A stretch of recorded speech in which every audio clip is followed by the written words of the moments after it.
Hello, sleepy soul. The night is quiet, the world is asleep, and something is waiting in the dark. Before we begin, subscribe to the channel and write your country and current time in the comments. Now listen carefully. The first thing they tell you when you start working nights in a hospital is that your mind plays tricks on you after 3 a.m. They say the lights feel dimmer than they are. Empty hallways sound louder. Machines beep in patterns that almost feel like words. You start seeing movement in glass doors and reflections in dark windows, and most of the time, it's nothing. Most of the time. My name is Allison Reed, and I was 23 when this happened. I had just started working as a registered nurse at St. Bartholomew's Medical Center, a mid-sized hospital in northern Pennsylvania. It wasn't famous or fancy. It was the kind of hospital with old tile floors, humming vending machines, and that permanent smell of antiseptic mixed with burnt coffee. I was new, nervous, and desperate to prove I could handle night shift.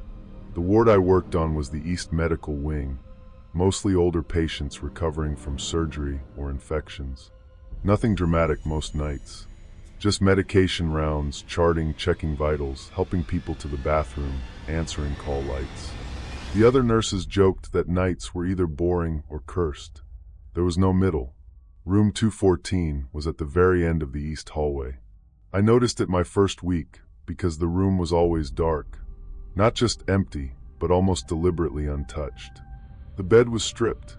The 4-pole was pushed against the wall. The blinds were always closed, even during the day.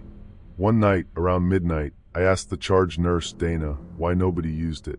She didn't look up from the computer. Plumbing issue, she said. That was it.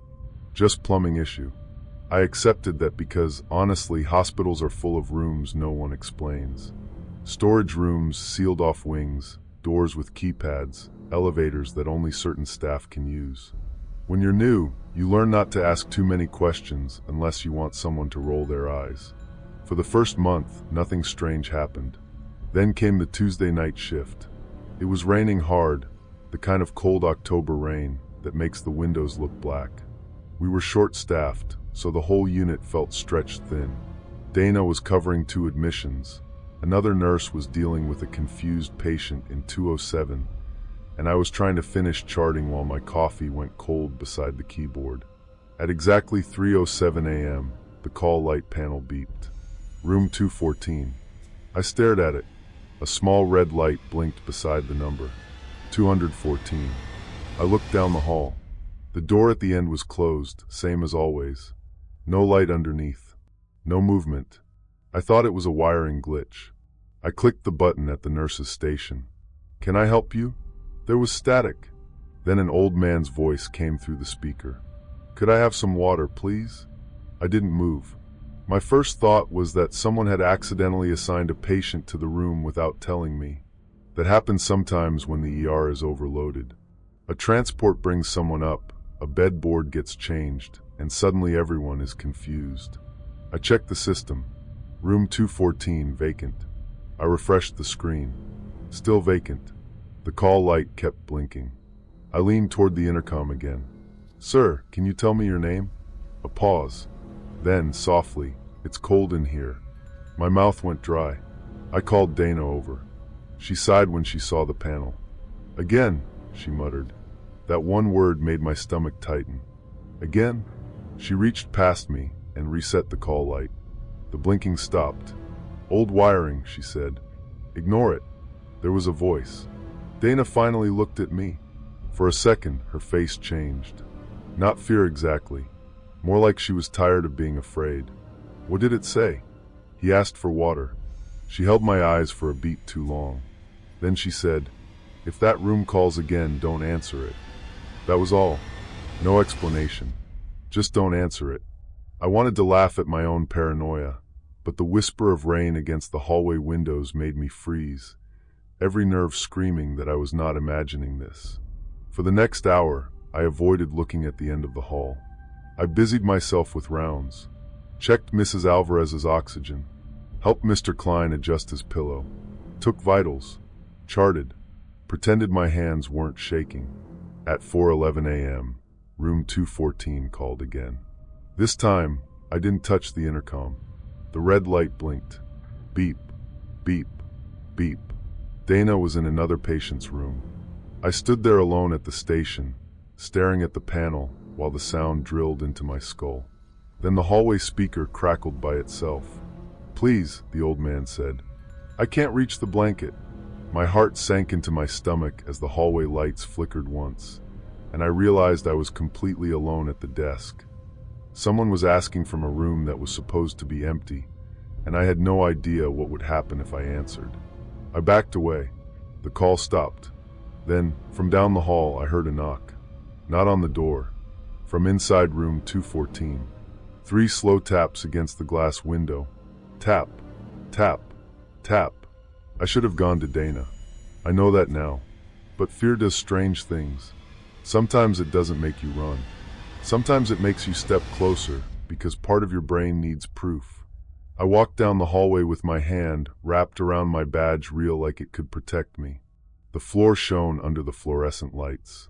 The hospital was quiet except for distant beeping and the low hum of air vents. Room 214's door had a narrow glass panel beside it. The room beyond was dark. I stood outside, barely breathing. Then the bathroom light inside clicked on. An elderly man was sitting upright in the bed. He wore a pale hospital gown. His hair was thin and white, combed neatly to one side. His hands rested on top of the blanket. He looked frail, normal, and he was smiling at me. Not wide, not crazy, just patient, like he had been waiting. I stumbled back so hard I hit the opposite wall. His eyes followed me through the glass. I ran. I found Dana in 207 and grabbed her arm. "There's someone in 214. Her face drained. She pushed past me without speaking, fast walking down the hall. I followed behind her, trying not to cry. When we reached the room, the bathroom light was off. Dana unlocked the door and shoved it open. Empty. The bed was stripped. No blanket. No patient. No old man. Dana didn't look surprised. She just stood there, breathing through her nose, jaw clenched. "Who was he?" I whispered. She turned to me and said, "You didn't go in?" "No." "You didn't give him anything?" "No." She closed her eyes for 1 second, like she was thanking someone. Then she said, "Good." We spent the last 2 hours of the shift in silence. When morning staff arrived, everything felt painfully normal. Sunlight came weakly through the windows. Doctors came in holding coffees. The day nurses laughed at something near the med room. It made the night feel unreal, like a bad dream I had carried into a place where it didn't belong. Before I left, Dana pulled me into the break room. She shut the door. "His name was Harold Voss," she said quietly. "He was in 214 12 years ago." I didn't say anything. He had no family, no visitors. He was confused near the end. He kept calling for water, blankets, someone to sit with him. One night, a nurse went in after his call light went off. "What happened?"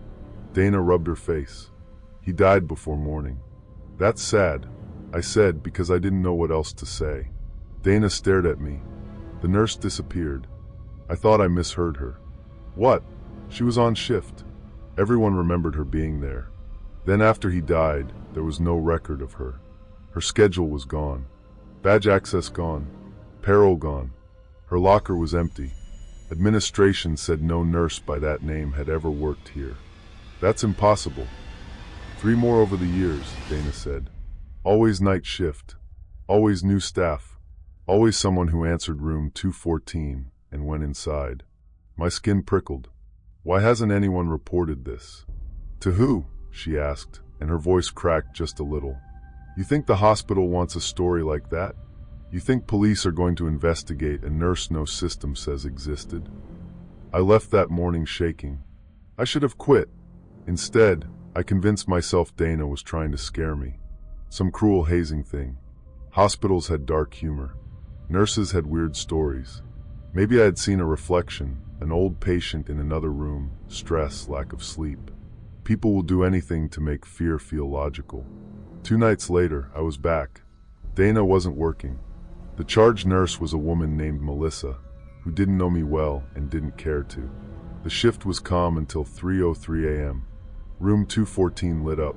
Beep, Beep, beep. My whole body went cold. Melissa glanced at the panel. Can you grab that?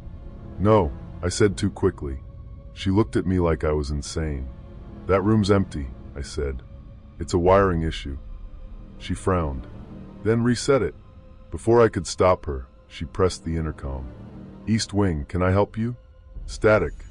Then that same old man's voice. Nurse, I'm very thirsty. Melissa blinked. What the hell? Don't answer him, I whispered. She gave me a tired, annoyed look. Allison, I don't have time for ghost stories. She walked down the hall.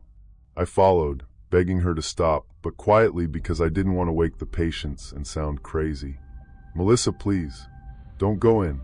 She unlocked 214. The second she opened the door, the room light came on. The bed was made now. The old man was lying under the blanket, smiling. Melissa froze in the doorway. I stood behind her, unable to move. The old man turned his head toward me first. Not her. Me. His smile faded. You didn't come back, he said. Melissa whispered, Sir?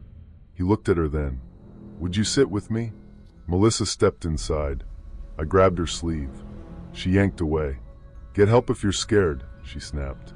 Then the door swung shut between us. The lock clicked.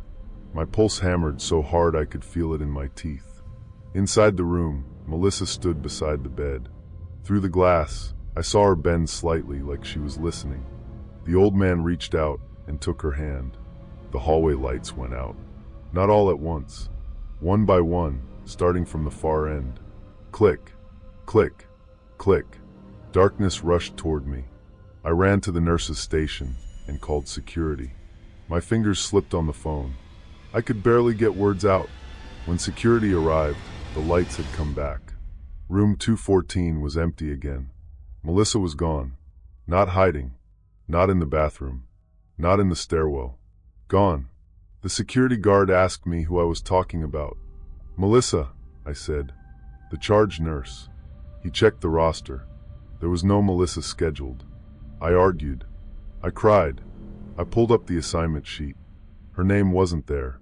Her login didn't exist. Her notes from earlier that night were gone from the system. Even the patients she had checked didn't remember her. By sunrise, I was the only one who knew she had been real. I quit that morning. I didn't give 2 weeks. I didn't collect my things. I walked out while the sky was turning gray and sat in my car until I stopped shaking enough to drive. For months, I expected someone from the hospital to call. HR, police, anyone. Nobody did. When I searched Melissa's full name online, I found nothing. Not a Facebook page. Not a nursing license. Not even an old address. It was like the world had quietly closed around the space where she used to be. That was 5 years ago. I work days now at a pediatric clinic. Bright rooms. Windows everywhere. No overnight shifts. No long empty hallways. But sometimes when a phone rings after hours, my body reacts before my mind does. My hands go cold. My throat tightens. And I think about room 214. I think about that old man sitting upright in a bed that shouldn't have existed, smiling through the glass like he already knew which one of us would come in. Even after escaping, even with the safety of daylight and distance behind me, a small, cold part of me can't stop replaying the way the door clicked shut behind Melissa. Not slammed, not forced, just a soft hospital click, like the room had accepted her. People tell you the dead can't hurt you. Maybe they're right. Maybe Harold Voss never hurt anyone. Maybe all he ever wanted was water, a blanket, and someone to sit with him in the dark. But if you ever work nights in a hospital and a call light goes off from an empty room, listen carefully before you answer. Because sometimes the scariest part isn't the voice asking for help. It's realizing the last person who answered it was erased so completely. You're the only one left who remembers they were ever alive. Story 2. The first time I saw myself on the security monitor, I honestly thought I was just tired. That's the easiest explanation when you're 21, running on gas station coffee, instant noodles, and 4 hours of sleep between classes. You tell yourself your brain is lagging. You tell yourself the flicker in the corner of your eye is just the fluorescent lights. You tell yourself a lot of things when you're alone at 3 in the morning on the side of a highway. But then I watched myself walk past Pump 6, on the screen, outside, in my red work vest, with my name tag shining under the canopy lights. The only problem was, I was standing behind the counter the entire time. My name is Evan Miller. This happened when I was a junior at a community college in northern Ohio, about 20 minutes outside Toledo. I was studying accounting, mostly because my dad said it was safe, and because I didn't have a better answer when people asked what I wanted to do with my life. I worked nights at a 24-hour gas station called Hartley's Fuel Stop. It sat off exit 71, just far enough from town that you got truckers, night shift nurses, college kids buying energy drinks, and the occasional person who looked like they'd driven out there just to disappear for a while. The place wasn't scary during the day. It was almost boring. Beige tile floors, humming refrigerators, lottery tickets behind the register, stale hot dogs rolling endlessly under orange heat lamps. But at night it changed. The highway outside became a black river. Cars came and went like passing ghosts. The store lights were too bright, making everything beyond the windows look even darker. I usually worked alone from 11 p.m. to 7 a.m. My manager, Ron, said it was fine because we had cameras everywhere. 8 eyes watching at all times, he told me once, tapping the monitor above the office desk. Safer than a bank. That was a lie, but I believed it enough to keep taking the shifts. The monitors were in the little office behind the counter. 8 squares on one screen. Front door, registers, snack aisles, back hallway, stockroom, and 4 outdoor cameras showing the pumps and parking lot. Most nights, I watched them just to stay awake. At around 2:40 a.m., there was usually a dead stretch. No customers, no trucks, just the buzz of the drink coolers and the soft click of the ice machine dropping cubes into itself. I'd sit on the stool behind the counter, eat chips I hadn't paid for yet, and glance at the security feed like it was some boring reality show. The first weird thing happened on a Tuesday. I was restocking cigarettes behind the counter when I noticed camera 4, the one facing Pump 6 and the edge of the parking lot, looked different. The timestamp in the corner was wrong. All the other cameras said 2:17 a.m. Camera 4 said 2:07 a.m., 10 minutes behind. I frowned at it for a while, waiting for it to correct itself. It didn't. The cars on the other cameras moved normally, but camera 4 showed an empty parking lot from 10 minutes earlier. I told myself it was a technical issue. I even laughed a little because Ron was always bragging about the system like it was military grade, when in reality the mouse barely worked and the office computer made a grinding sound if you opened more than one window. At 2:27, camera 4 still showed 2:17, exactly 10 minutes behind. I texted Ron.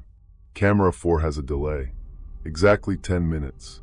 He replied almost immediately, which surprised me. Don't mess with it. I'll check tomorrow. That was it. No joke. No thanks. Just don't mess with it. I remember staring at that message longer than I should have. The street looked ordinary through the glass doors, quiet, even comforting in that empty night way. But my gut told me something was off. I'd learned too late that danger often wears a friendly face, and sometimes it wears a glitchy timestamp. The next night, camera 4 was still delayed. At first, I ignored it. A few customers came in after midnight. A trucker bought coffee and 2 packs of gum. A woman in scrubs bought a granola bar and stood by the door for a second, staring into the dark parking lot like she didn't want to go back outside. Around 2:12, the store emptied again. I went into the office and looked at the monitors. Camera 4 said 2:02.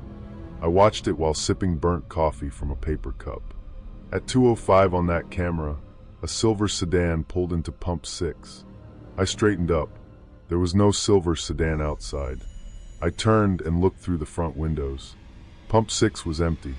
Wet pavement, yellow light, nothing else.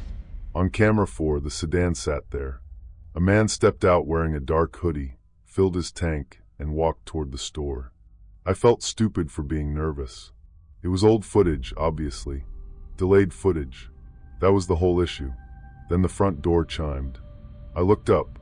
The same man in the dark hoodie walked in. My mouth went dry. He went straight to the coolers, grabbed a bottled tea, paid in cash, and left without saying much. I checked the time. 2:15.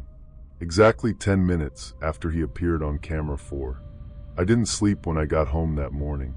I lay in bed with my blinds glowing gray from sunrise, replaying it over and over. Maybe he had pulled in somewhere camera 4 caught him, and I somehow didn't notice through the window. Maybe the timestamp was wrong, not the footage. Maybe I was tired. By the third night, I knew better. At 1:58 a.m., camera 4 showed a red pickup pulling into the lot. Outside, the lot was empty. At 2:08, the red pickup arrived. At 2:22 on camera 4, a college girl in a green hoodie dropped her keys near pump 3 and bent to pick them up. At 2:32 in real life, she did exactly that. My skin prickled so badly I kept rubbing my arms. I called Ron from the store phone. He answered on the 5th ring, voice thick with sleep. "What? The camera isn't delayed," I said. There was silence. "What do you mean?" "I mean it's showing stuff before it happens." Another pause. Then Ron sighed. "Evan, do not start this." That sentence did something to me. Not, "What are you talking about?" Not, "Are you okay?" Not even, "That's impossible." "Do not start this." "You know," I said. He didn't answer.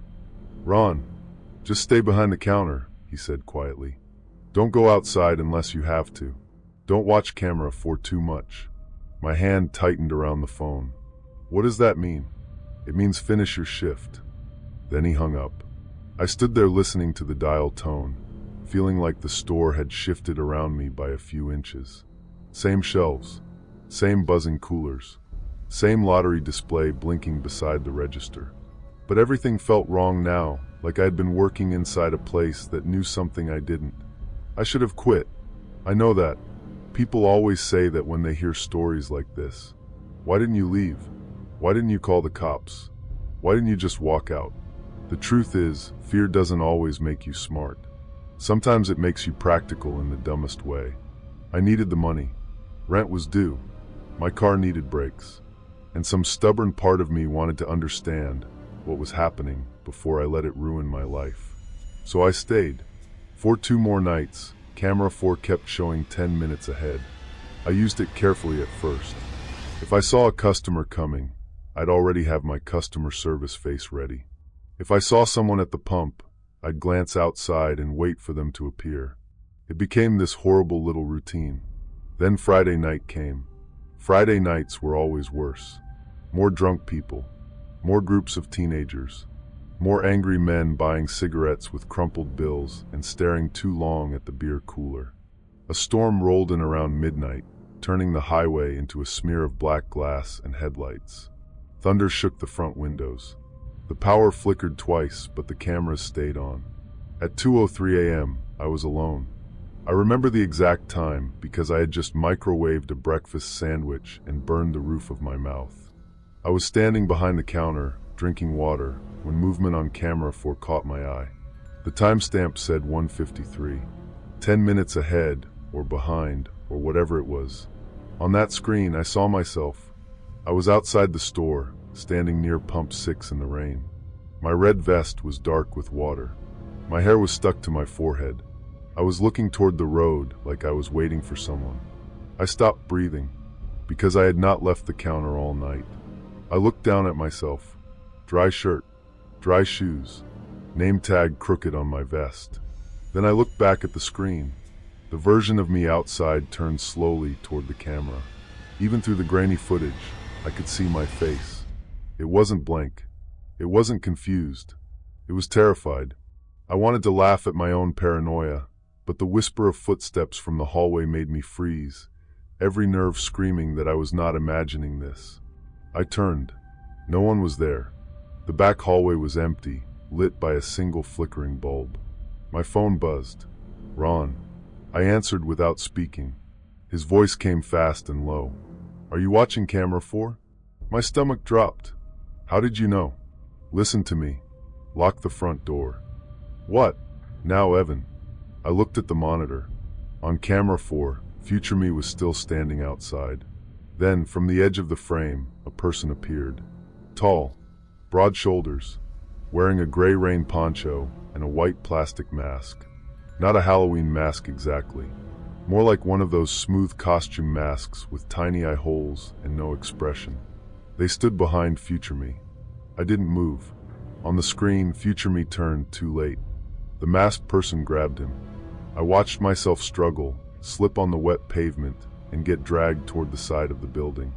Toward the back entrance. Toward the stockroom door. My body went cold from the inside out. Ron was still talking in my ear. "Evan, lock the door." I dropped the phone. The screen timestamp said 1:57. The real clock above the cigarettes said 2:07. I had 10 minutes. Maybe less. I ran to the front door and turned the deadbolt. Then I shoved the metal security bar down, something we almost never used because Ron said it looked bad for business. My hands were shaking so hard I missed the slot twice. I could feel my pulse in my ears, my hands trembling as I fumbled with the lock. Every second felt stretched, like time itself was conspiring against me. The back door. I sprinted down the hallway. The stockroom smelled like cardboard, mop water, and motor oil. Rain hammered the roof. The back entrance had 2 locks, but when I reached it, the top deadbolt was already unlocked. I knew I had locked it earlier. I stared at it for one stupid second, then slammed it shut and twisted both locks. Something knocked from the other side. Not hard, just one calm tap. My breath caught. Another tap. Then a voice came through the metal door. "Evan." It was Ron. Or it sounded like Ron. "Open up," the voice said. "It's me." I backed away. My phone was still on the floor near the counter. Ron probably still on the line. The voice outside the door chuckled softly. "Kid, I know you're scared. Open the door." I ran back to the office and looked at camera 4. The timestamp said 2 o'clock. On the screen, the masked person was inside the stockroom now, dragging me by the collar. The back door was wide open. I watched Future Me claw at the floor, knocking over boxes of paper towels. The masked person pulled me into the hallway and out of camera view. I had 7 minutes. I grabbed the store phone and dialed 911. The line clicked, crackled, and went dead. I tried again. Nothing. Then the lights flickered. The front door chimed. I turned slowly. A customer stood outside in the rain, pulling at the locked door. Older guy. Baseball cap. Wet jacket. He cupped his hands to the glass and mouthed, "Open." I shook my head. He looked annoyed and pointed at the beer cooler. I shook my head harder. Then, behind him, under the canopy lights, I saw the masked person standing near pump 6. Just standing there. The customer didn't see them. I shouted through the glass, "Run." He frowned. The masked person turned their head toward him. The man finally looked back, saw the figure, and stumbled away from the door. He ran to his truck, slipped once, got up, and drove off fast enough that his tires squealed. The masked person watched him leave. Then they looked at me. Even after escaping, even with the safety of the locked doors between us, a small, cold part of me couldn't stop replaying the face I'd seen through the window. The calm, empty eyes that didn't blink behind that white mask. They walked toward the store, slowly, not rushing, like they knew what the camera knew, like they had already seen how this ended. I grabbed the panic button under the counter and pressed it 5, 6, 7 times. No alarm sounded, but I knew it notified the security company. At least, it was supposed to. The masked person reached the front door and pulled once. Locked. Their head tilted. Then they raised a key. My heart dropped. The key slid into the lock. I ran to the office, grabbed the old metal stool, and wedged it under the hallway door handle. It wouldn't stop anyone for long, but it was something. Then I looked at camera 4 again. 2:05. Future footage. The masked person was in the hallway. The stool was on the floor. The office door was open, and I saw myself crawling backward into the corner, holding my hands up, begging. I couldn't hear it. I didn't need to. The masked person stepped into frame. In one hand, they held something dark and heavy. I stopped watching. Some part of my brain finally snapped into survival. I remembered the roof hatch. Ron had shown it to me once when a ceiling tile leaked. There was a ladder in the stockroom that led to a small access panel above the office. It didn't go outside exactly. It went into the space above the ceiling, and from there, you could reach a maintenance hatch over the back awning. I ran. The front door opened behind me.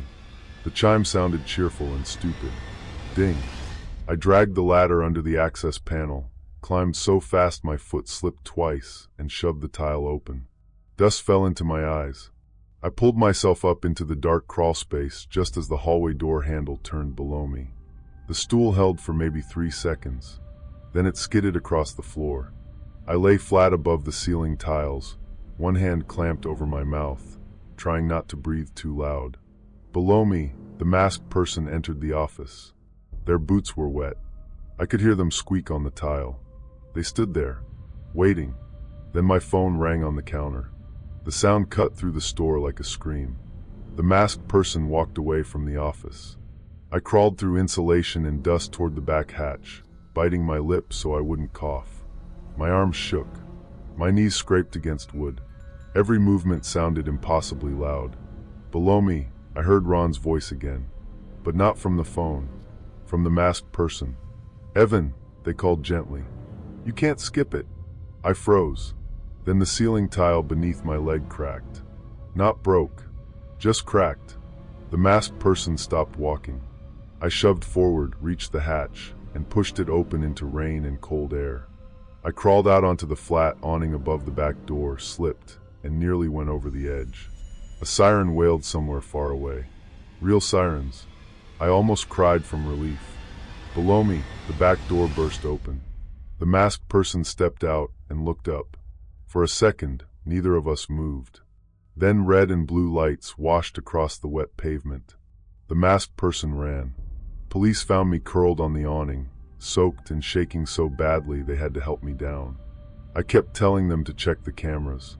I kept saying camera foreshowed it before it happened. They searched the woods behind the station but found no one.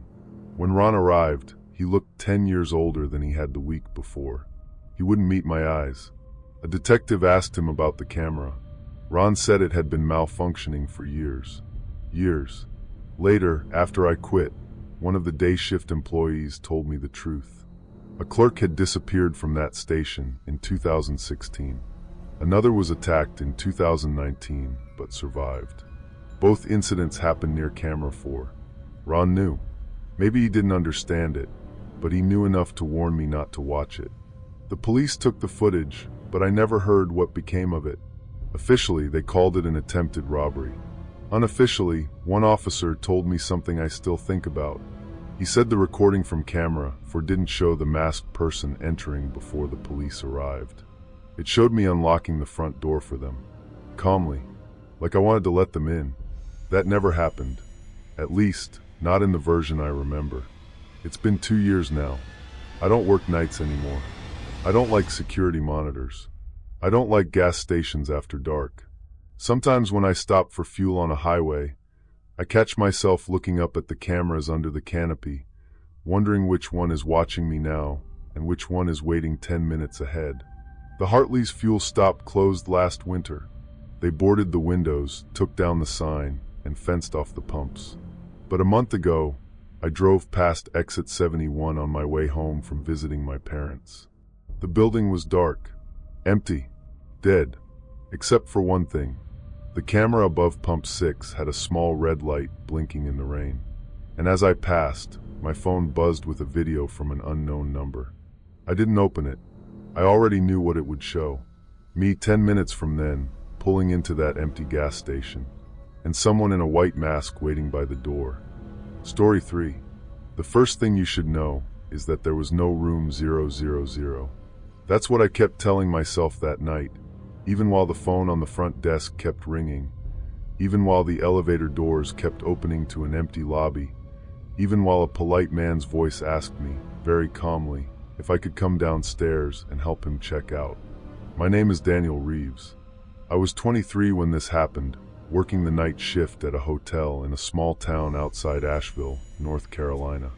It wasn't a luxury hotel, not really, but it had that old money look people like in mountain towns.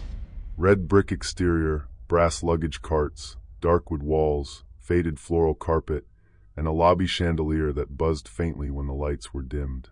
The place was called the Whitmore Hotel. It had been there since the 1920s, and the owners were proud of that. They leaned into it hard. Vintage photos in the hallway, old guest books under glass, black and white portraits of men in suits and women in fur coats, all staring at you like they knew something you didn't. I didn't mind the job at first. Night shift was quiet. Most guests checked in before 10 p.m., and after that my work was mostly folding receipts, answering the occasional phone call, and pretending to look busy when the security cameras were pointed at me.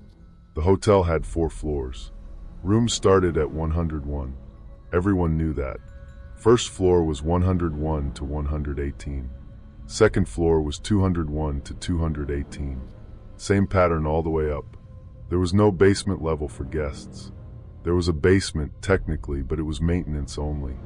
Laundry room, storage, boiler access, old filing cabinets, things like that. The elevator didn't even have a basement button. Just L, 1, 2, 3, and 4. That's why when the front desk phone rang at 1:16 a.m. and the caller ID showed room 000, I just stared at it. I actually laughed once. Not because it was funny, but because my brain didn't know what else to do with it. The phone rang again. I picked up and used my usual tired night shift voice. "Front desk, this is Daniel. How can I help you?" There was a pause.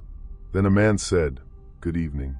I'm sorry to bother you, but could I have some extra towels sent to my room?"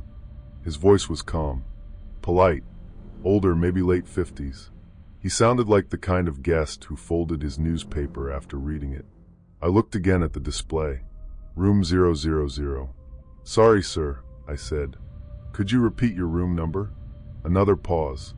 Room 000. I forced a small laugh. "I think there might be an issue with the phone system. We don't have a room 000. The man breathed softly into the receiver.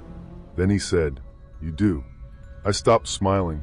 For a second, the lobby felt too quiet. The old grandfather clock by the fireplace ticked. Rain tapped against the front windows. Somewhere behind me, the ice machine hummed through the wall. "Sir, what name is the reservation under?" "Whitmore." I typed it into the computer. Nothing. No current guest. No reservation. No canceled booking. "Can you spell that for me?" He chuckled gently. "Like the hotel." I looked up at the portrait behind the desk. Charles Whitmore, the original owner, stared down at me from his gold frame with cold little eyes and a stiff mustache. I told myself it was a prank. Some guest had figured out how to mess with the internal phone system. "Okay," I said slowly. "Where exactly are you calling from?" "My room." "And where is that?" Another pause. Then softer, "Below." I hung up. I know that sounds rude, but something about the way he said that word made my skin tighten. Below. Not downstairs. Not the basement. Below. I stood there for maybe 10 seconds, staring at the phone. Then it rang again. Room 000. I didn't answer.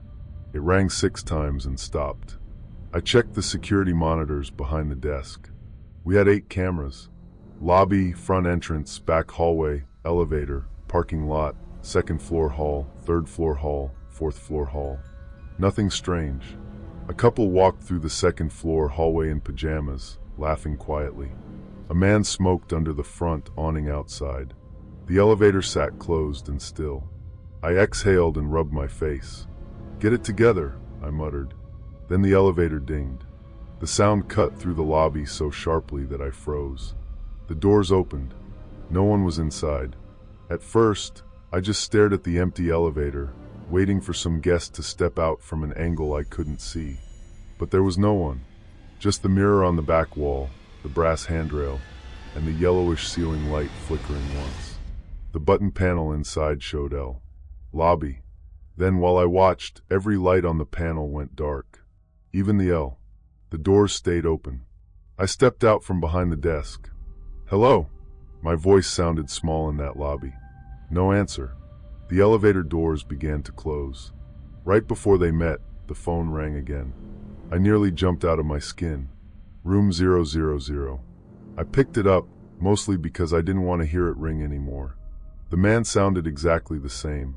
"I'm sorry," he said. "I believe we were disconnected." I swallowed.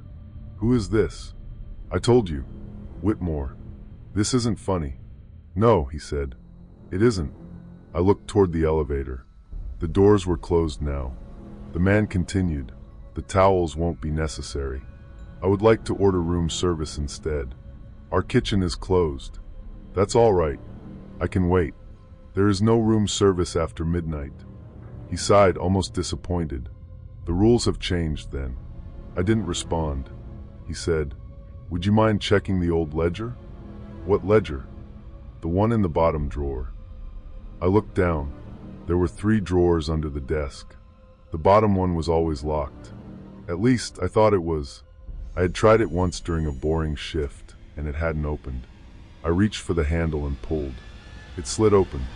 Inside was a leather-bound book I had never seen before. The cover was cracked with age, and the pages were yellow at the edges. My hands felt cold as I lifted it out. "What is this?" I whispered. The man on the phone said, "Guest records." I opened it.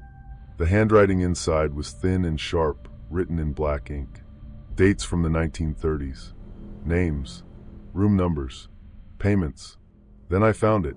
Room 000. The entry was dated October 14th, 1936. Guest Charles E. Whitmore. Status occupied. Checkout pending. My mouth went dry. I turned the page. Same entry. October 15th, 1936. Room 000. Charles E. Whitmore. Occupied. Checkout pending. Then again. October 16th. October 17th. Page after page.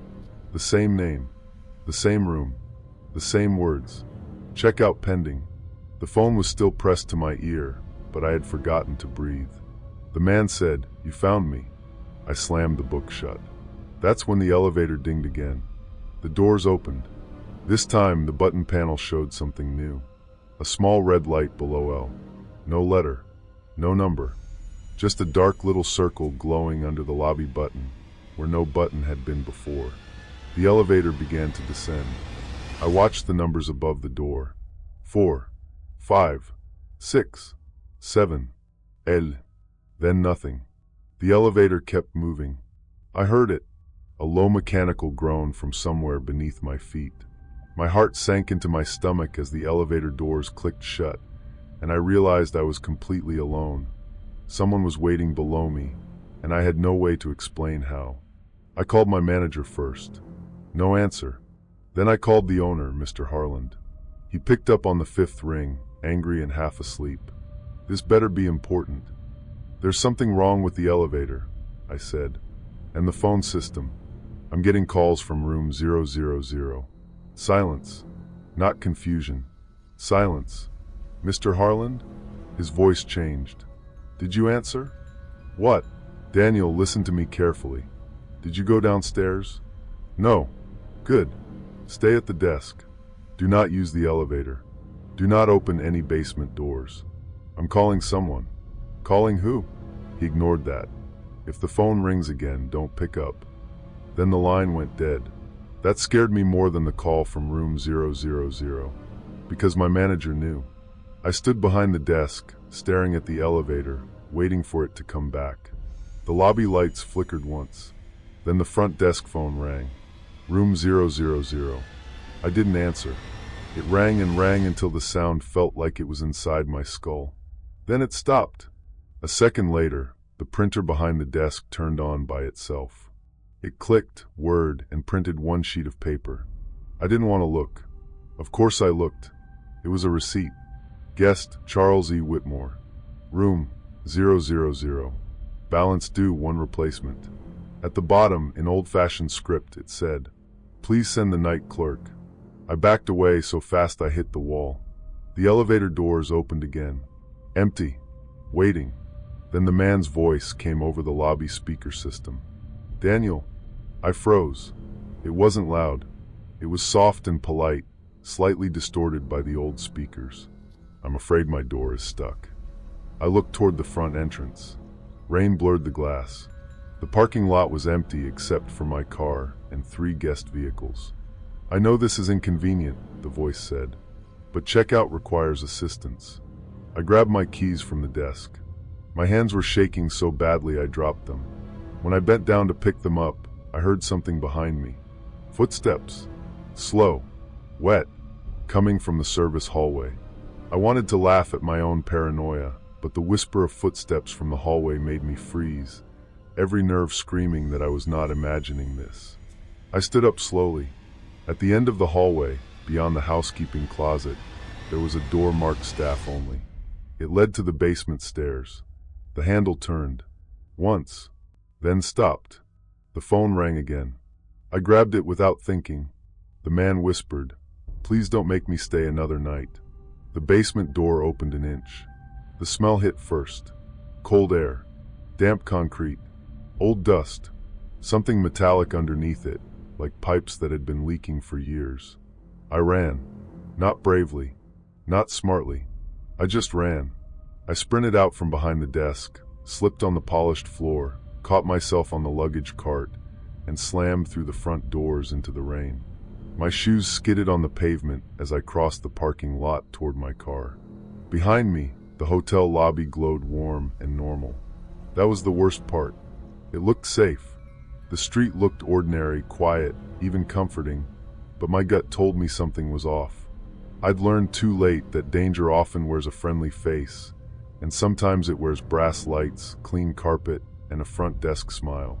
I could feel my pulse in my ears, my hands trembling as I fumbled for the keys. Every second felt stretched, like time itself was conspiring against me. Then I saw someone standing behind the lobby glass. A man in an old dark suit. He stood near the front desk, perfectly still, one hand resting on the counter like he had all the time in the world. His face was pale, too pale. He lifted his hand and waved once. The elevator dinged behind him. I got into my car, locked the doors, and called 911. By the time police arrived, Mr. Harland was there too, wearing sweatpants and a coat thrown over his pajamas. He kept telling the officers it was probably a prank, probably faulty wiring, probably an employee having a panic attack. Then one officer asked why there was a locked basement room behind a false wall. Mr. Harland stopped talking. They found it behind old shelves in the storage area. A narrow door, painted the same color as the wall, with 3 zeros carved into the wood. 0. Inside was a room. Not storage. A room. A bed frame. A rusted sink. A small table.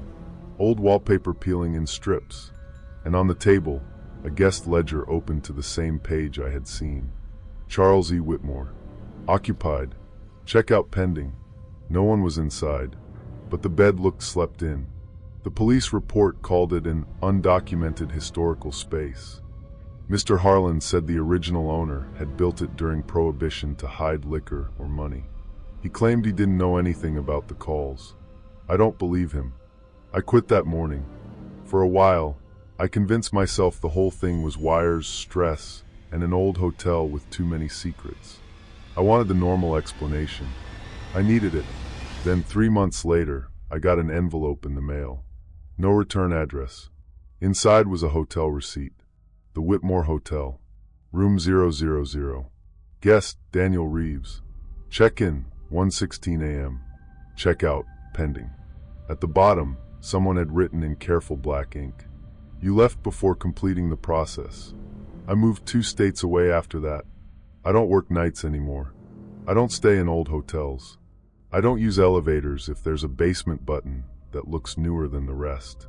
And even after escaping, even with the safety of distance and daylight and locked doors behind me, a small, cold part of me couldn't stop replaying the face I'd seen through the lobby window.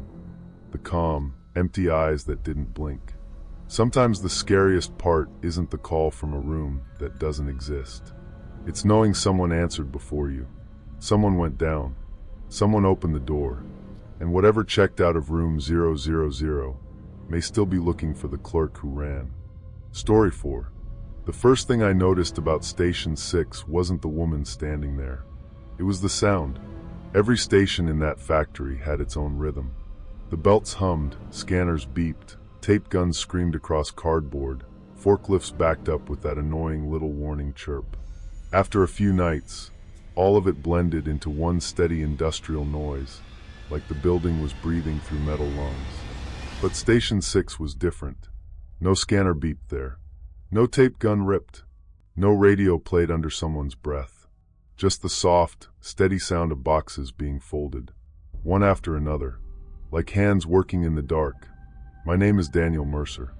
I was 28 when this happened, living in a small town outside Louisville, Kentucky.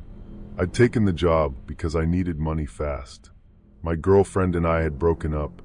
I'd moved into a cheap one-bedroom apartment over a laundromat, and my car needed repairs I couldn't afford. So when a staffing agency offered me overnight work at a packaging plant for $18 an hour, I didn't ask many questions. The factory was called Northline Fulfillment.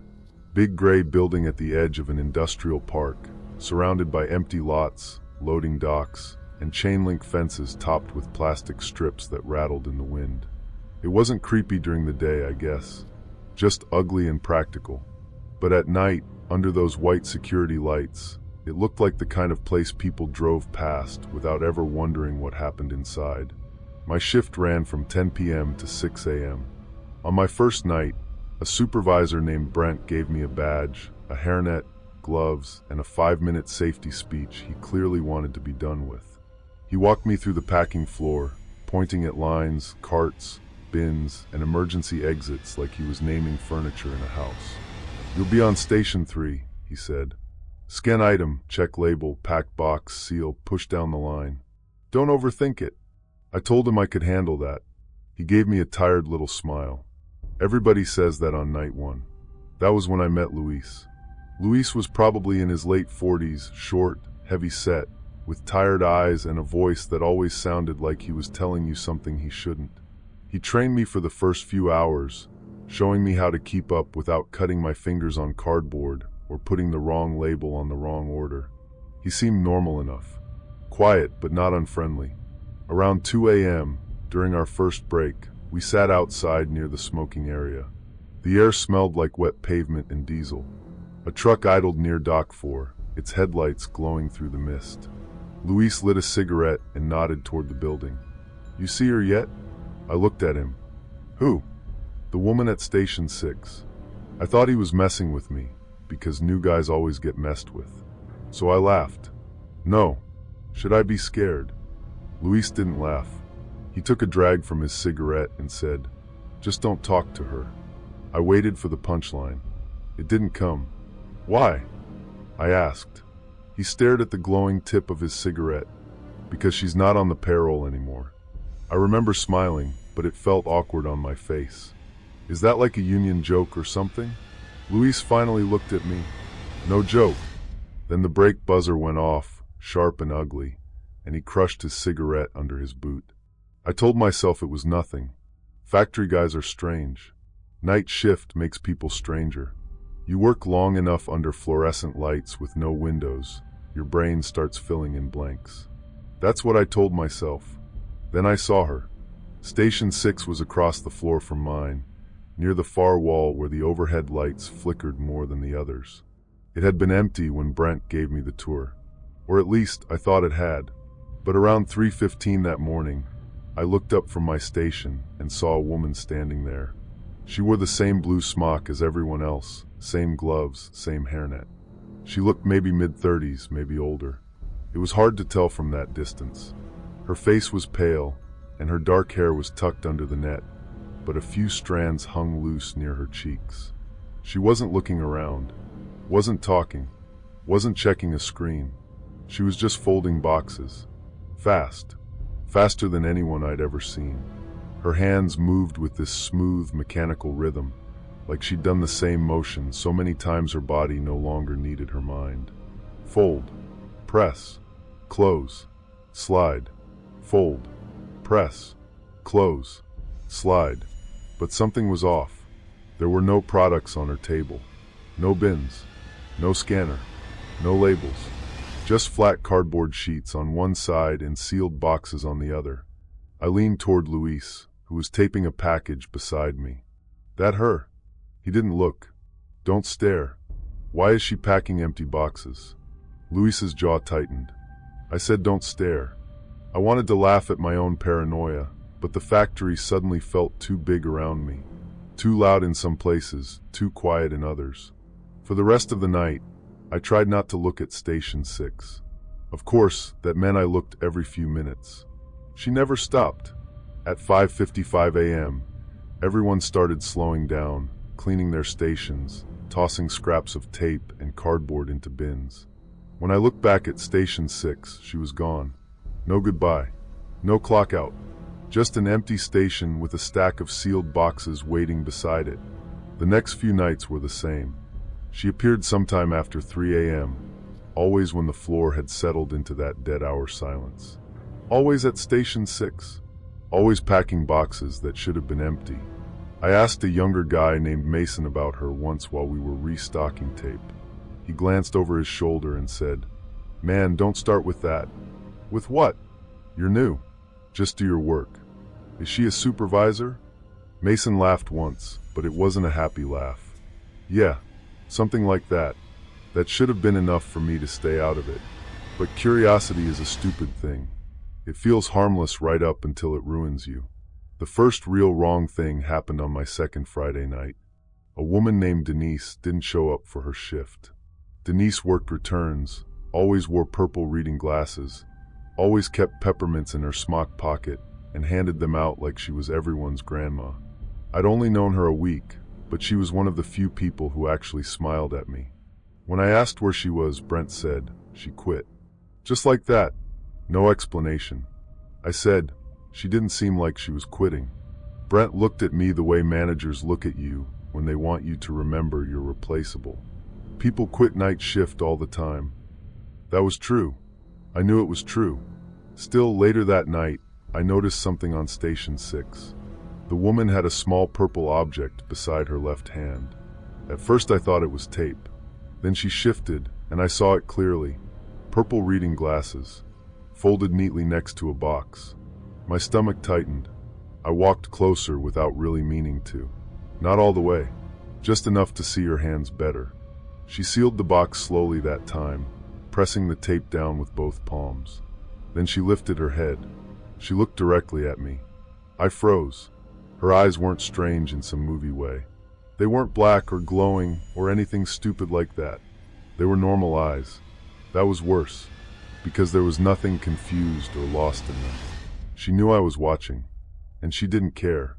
I turned away so fast I bumped my hip against a cart. Luis saw my face and muttered, "You need to leave it alone." "What happened to Denise?" "She quit." That's what Brent said. Then believe Brent. "But her glasses are over there." Luis stopped working. For a moment, the whole world seemed to shrink down to his face, the tape gun in his hand, and the humming belt between us. Then he said very quietly, "Some people quit. Some people get shipped out. Either way, they don't come back." I stared at him. "What does that mean?" He shook his head. "It means keep your badge on, keep your head down, and don't ever open a box from Station 6. The street outside the factory looked ordinary after work, quiet, even comforting, but my gut told me something was off. I'd learned too late that danger often wears a friendly face, and at Northline, it wore a blue smock and stood under flickering lights. I should have quit. I know that's what anyone would say, but rent was due. My car was one bad start away from dying. And when you're broke, fear starts negotiating with you. It tells you maybe you misunderstood. Maybe people are messing with you. Maybe a job is just a job. So I went back. The next week, Mason disappeared. Brent said he walked out mid-shift and never came back. Nobody seemed shocked. Nobody wanted to talk about it. His locker was empty by the next night. At 3:20 a.m., Station 6 started up again. This time, beside the woman's hand, there was a keychain with a tiny red sneaker on it. Mason's keychain. I knew because he'd shown it to me 2 days earlier, laughing about how his little daughter picked it out for him. I felt sick. I waited until the woman stepped away from the station near 4 a.m. She didn't leave often, But that night she turned and walked toward the far hallway that led to storage. No one else seemed to notice. One of her sealed boxes sat near the edge of the table. Plain cardboard. No label. No barcode. Just sealed shut. My heart was pounding so hard I could feel it in my throat. I glanced around. Luis was down the line helping someone clear a jam. Brent was in his office. The cameras were pointed toward the conveyor belts, not the station. I stepped over. The box was heavier than I expected. Not body heavy. Not like that. Just too heavy to be empty. My hands trembled as I peeled back the tape with my box cutter. Every second felt stretched, like time itself was conspiring against me. Inside, there were no products. There was a plastic bag, and inside that bag were photographs.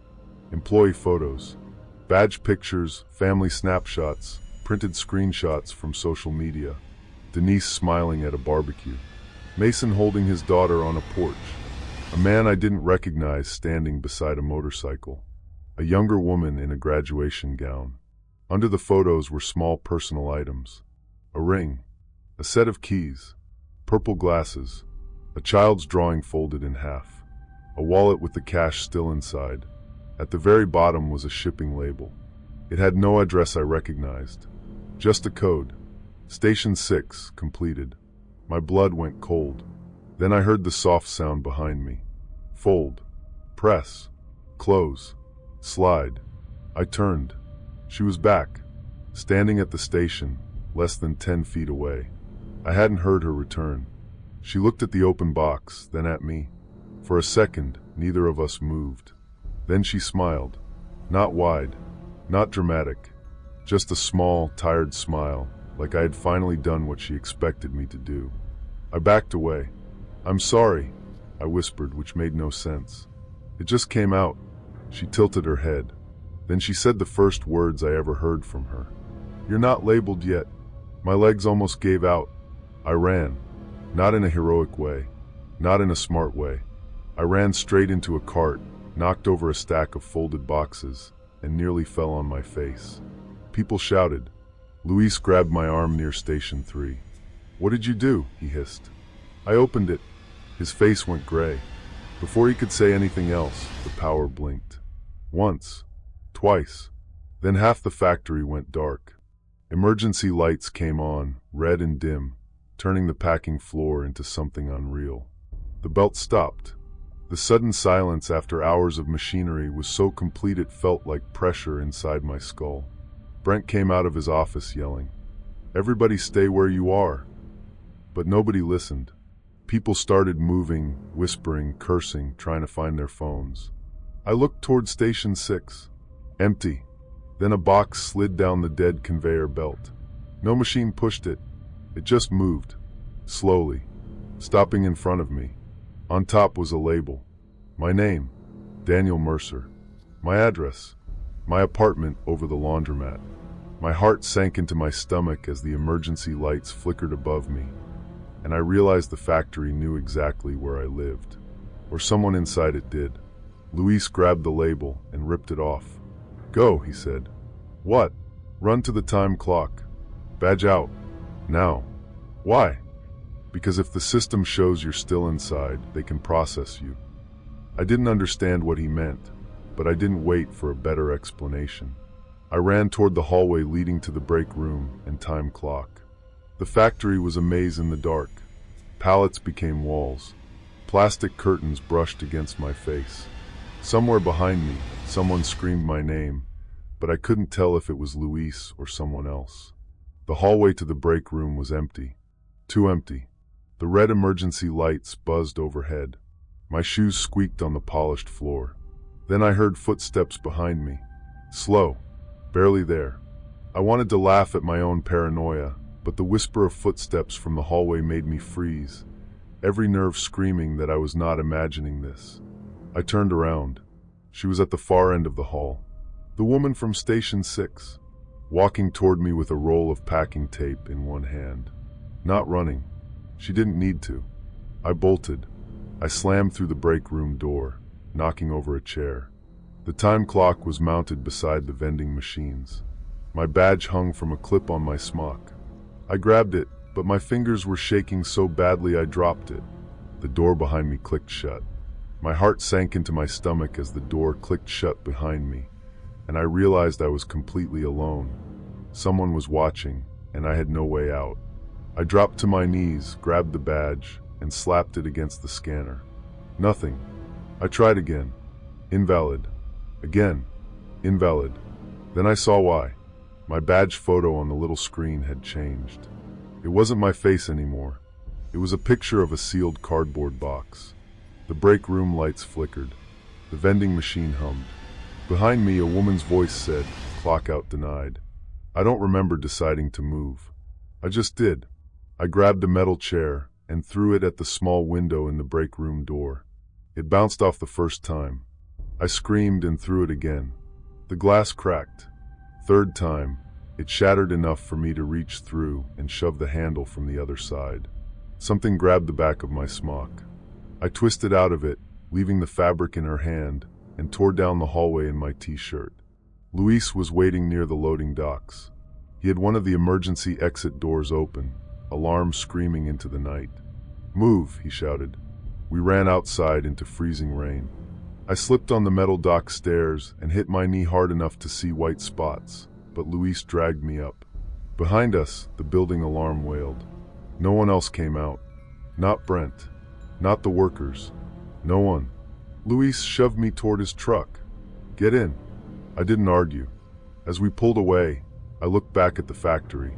Station 6 was visible through the long strip of windows near the floor. The woman stood there behind the glass. Still, calm, holding my blue smock against her chest like it belonged to her. Even after escaping, even with the safety of the police lights behind me later that morning, a small, cold part of me couldn't stop replaying the face I'd seen through the window. The calm, empty eyes that didn't blink.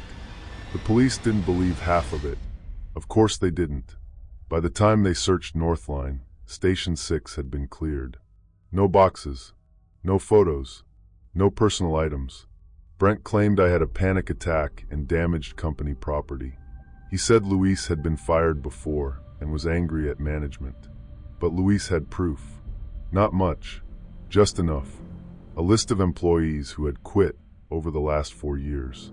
None of them had picked up their final checks. None had updated tax paperwork.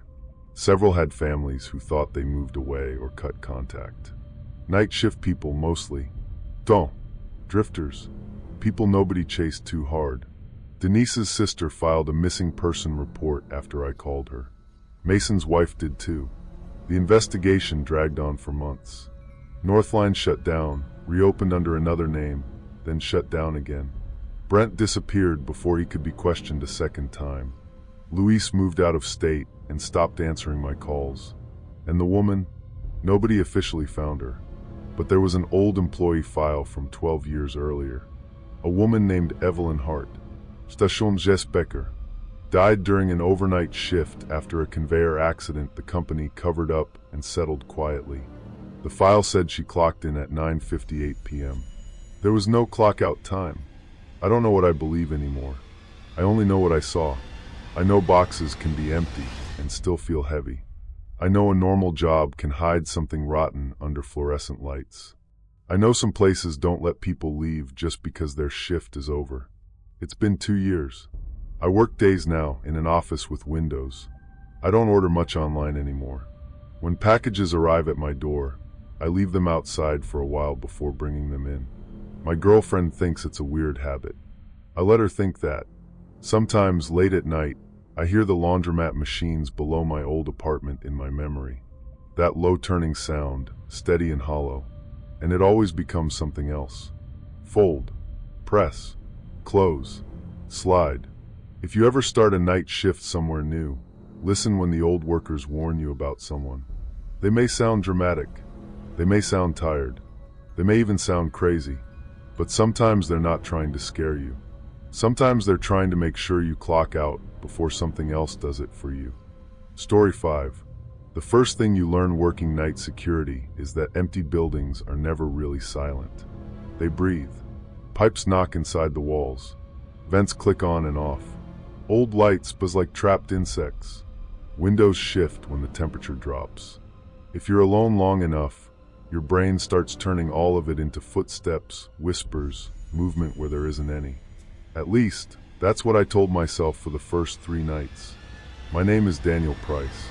I was 32 when this happened, living in a small town in Pennsylvania, about 20 minutes outside Harrisburg. I had just gotten divorced, and like a lot of people after a divorce, I was pretending I was fine while quietly falling apart. I had worked warehouse security before. Truck gates, parking lots, storage sites. Nothing dramatic. Mostly sitting in a booth, checking IDs, drinking terrible coffee, and trying not to fall asleep. So when I got offered a temporary winter break position at a private school called St. Gabriel's Academy, I took it without thinking too hard. The pay was better than normal. Too good, honestly. The job was supposed to be simple. The school was closed for 2 weeks over winter break. No students, no teachers, no janitors after 8 p.m. My shift ran from 10 p.m. to 6 a.m. I had to monitor the cameras, walk the halls every 2 hours, check the doors, and report anything unusual. That was it. St. Gabriel's was the kind of school that looked expensive even in the dark. Big brick buildings, black iron gates, tall windows, a chapel attached to the east wing, and a main entrance with stone steps that were always dusted with snow. Parents paid more for 1 semester there than I made in a year. The first night, the head administrator, Mrs. Voss, met me at the front office. She was thin, polished, and spoke in a calm voice that somehow made every sentence feel like an order. "You'll mainly stay in the security office," she said, handing me a ring of keys. "The building is old. You'll hear things. Don't let that concern you." I gave a small laugh. "Old buildings don't bother me." She didn't smile. "There is one section you do not need to enter," she continued. "The north corridor past the music rooms. It's under renovation and locked off. No reason to go there." I looked down at the keys. "Do I have access?"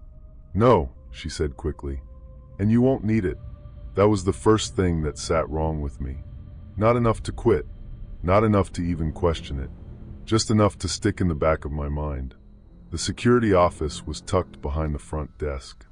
It had 6 monitors showing different camera feeds. Main lobby, chapel hallway, cafeteria, gym entrance, second floor classrooms, and the exterior parking lot. There were blind spots, of course. Every old building has them. At midnight, the school felt peaceful. Snow fell outside in slow sheets. The heat clicked through the vents. Somewhere far away, a radiator hissed. I made my first patrol with a flashlight, passing rows of dark lockers and classroom doors decorated with paper snowflakes the kids had made before break. It felt normal, safe even. By 2 a.m., I was back in the security office, eating a vending machine honey bun and watching the monitors. At 2:15 exactly, I heard children laughing. Not loud, not close. Just a soft burst of laughter from somewhere down the hall. I froze with the honey bun halfway to my mouth. The sound faded so quickly I almost doubted it had happened. I muted the tiny TV I had playing on my phone and listened. Nothing. Just the vents. The building settling. My own breathing. I checked the cameras. Empty lobby. Empty cafeteria. Empty hallways. Snow drifting across the parking lot. I wanted to laugh at my own paranoia, but the whisper of footsteps from the hallway made me freeze, every nerve screaming that I was not imagining this. I stood up, grabbed my flashlight, and stepped into the hall. "Hello!" My voice sounded wrong in that building. Too small. I walked toward the classrooms, checking doors as I went. Everything was locked. Nothing moved. No lights. No footprints in the thin layer of dust near the side corridor. I told myself it was probably audio from my phone. Some ad. Some video autoplaying. But my phone was silent. The next night, it happened again. 2:15 a.m. Children laughing. This time, I was ready. I was standing in the hall before the sound even stopped. It seemed to come from upstairs. I climbed the main staircase slowly, flashlight beam shaking a little in my hand. The second floor was darker than the first, colder too.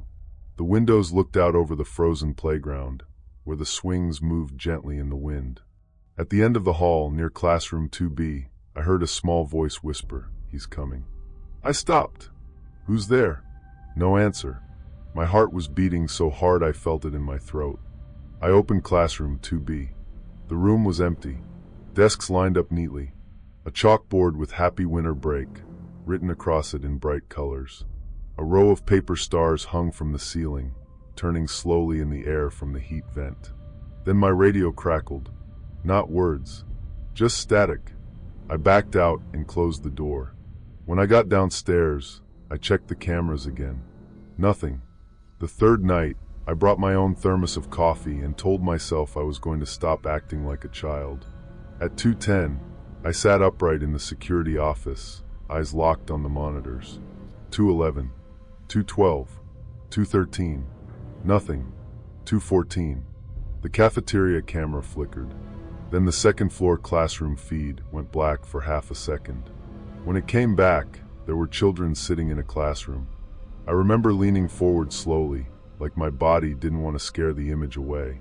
There were 5 of them. 2 boys, 3 girls. They sat at desks in the front row, winter coats zipped up, hands folded in front of them. They weren't laughing now. They weren't moving. They were staring directly at the camera. My mouth went dry. I checked the label on the monitor. Classroom 2B. I grabbed the radio. "This is Price. Is anyone else in the building?" Static. No one answered. I called Mrs. Voss on the emergency contact number she had given me. It rang 6 times before she picked up. "Mr. Price," she said, voice thick with sleep. "What is it?" "There are kids in the building." Silence. Then very carefully she said, "That isn't possible. I'm looking at them on camera." Another pause. "Stay in your office," she said. That made my stomach tighten. "Shouldn't I check on them?" "No," she said sharply. Then softer, "No. They may be local teenagers playing some kind of prank. Lock yourself in the office. I'm sending someone." "Sending who?" "The maintenance supervisor." Before I could answer, she hung up. I looked back at the monitor. The children were gone. The classroom was empty again. I didn't stay in the office. Maybe that was stupid. Maybe if I had listened, none of what happened next would have happened. But those kids didn't look like teenagers pulling a prank. They looked younger. 10, maybe 11. One of the girls had a pink scarf wrapped around her neck. One boy had hair hanging in his eyes and sleeves too long for his arms. They looked scared. I went upstairs. Classroom 2B was empty again, just like the camera showed. But one desk in the front row was slightly pulled out.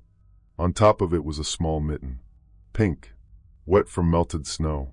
I stood there staring at it, my flashlight trembling. Then I heard a door close somewhere beyond the music rooms. The north corridor. The locked section. My heart sank into my stomach as the door clicked shut behind me, and I realized I was completely alone. Someone was watching, and I had no way out. I turned off my flashlight. I don't know why. Instinct, maybe. Down the hall, past the music rooms, I saw a strip of light under a door that should have been locked and dark. Then I heard a child crying, quietly, like someone trying not to be heard. I walked toward it. Every step felt too loud. The school around me seemed to hold its breath. The walls were lined with framed class photos from years past, smiling kids in uniforms, teachers standing behind them. Their eyes followed me in the dark. The locked door at the end of the music hallway had a keypad beside it. The light underneath it disappeared. Someone on the other side had turned it off. I backed away. That was when a hand grabbed my shoulder. I nearly screamed. A man stood behind me in a brown work jacket, holding a flashlight. Late 50s, thick gray beard, tired eyes. "You must be the new guard," he said. I stepped back, trying to breathe. "Who are you?" "Carl. Maintenance." Mrs. Voss had sent him. He looked past me at the locked door, then back at my face. "You heard them, didn't you?" I didn't answer. Carl sighed. "Come on. We shouldn't talk here." He brought me to the boiler room, which was the last place I wanted to be, but at least it was warm and away from the cameras. He closed the door and leaned against it like he was exhausted. "What is going on?" I asked. Carl rubbed his face. "You need to quit." "What?" Don't come back tomorrow. Don't ask questions. Just leave. There are children in this building. His eyes flicked up to mine. That told me enough. They're real, I whispered. Carl swallowed. Who are they? I don't know all their names. All their names? My voice cracked. He looked away. For a few seconds, neither of us spoke. The boiler hummed behind him. Somewhere in the pipes, water knocked like someone tapping from inside the walls. Carl finally said, "Years ago, this school bought the old convent building attached to the north wing. It was supposed to become offices, then storage, then nothing. Most people don't even know that part is still connected." I stared at him. "And there are kids there?" "I only saw them once," he said. "Last month. The old night guard found something. Started asking questions. Next week he was gone." "Gone as in fired?" Carl didn't answer. A cold pressure spread through my chest. "Why would Mrs. Voss hire me?" I asked. Carl's expression changed then. "Pity, I think. Because you're temporary. Because you don't know anyone here. Because if you said something strange, they'd say you were confused, drunk, unstable, whatever they needed." I thought of the cameras. The children staring up at me like they knew I was watching. "Call the police," I said. Carl gave a bitter laugh. "You think I haven't thought about it? This school has donors, lawyers. Cops send their kids here. Then we bring proof." His eyes narrowed. "What proof?" I pulled out my phone. I had recorded the monitor. Not much. Just 12 seconds before the feed went empty. But the children were there. Clear enough. Carl stared at the screen like it hurt to look at. Then someone knocked on the boiler room door. Both of us froze. A woman's voice came from the other side. "Mr. Price?" "Mrs. Voss." Carl whispered, "Don't open it." The knob turned slowly. Locked. "Mr. Price," she said again. Calm as ever. "You're making a mistake." My hand started shaking so badly I almost dropped my phone. Carl grabbed my arm and pulled me toward the back of the boiler room. There was a service door half hidden behind shelves of cleaning supplies. He opened it with a key and pushed me into a narrow passage. "Go," he whispered. "This leads to the old chapel storage. From there, east exit." "What about the kids?" His face tightened. The knock came again, louder this time. "Daniel," Mrs. Voss said through the door, no longer pretending. "Open the door." Carl looked at me. "Get out and call someone who can't ignore it." Then he shut the service door between us. I ran. Not bravely. Not smoothly. I stumbled through that passage with my phone light bouncing off brick walls, dust filling my nose, my shoulders scraping against pipes. Behind me I heard shouting. Then a crash. I wanted to turn back. I didn't. I reached the chapel storage room and shoved through another door into the main chapel. Moonlight came through stained glass windows, coloring the floor in pale blue and red. Rows of empty pews sat in perfect silence. For 1 second, I thought I was safe. Then I saw the children standing at the front of the chapel. All 5 of them. The girl with the pink scarf stepped forward. "Don't go out the front," she whispered. They watched the front. My throat closed. Up close, they looked thinner than they had on camera. Dirty, cold, but real. Completely real. "How do I get you out?" I whispered. The boy with hair in his eyes pointed toward the side door. "There are more. More." That word almost broke me. A loud bang echoed from behind us. The children scattered instantly, silent and practiced, disappearing through a narrow door behind the altar. I heard footsteps in the hall. Not Carl's. Not a child's. Heavy, rushing footsteps. I ran for the side exit. My fingers slipped on the lock. I could feel my pulse in my ears, my hands trembling as I fumbled with the latch. Every second felt stretched, like time itself was conspiring against me. The door finally opened. Cold air slammed into my face.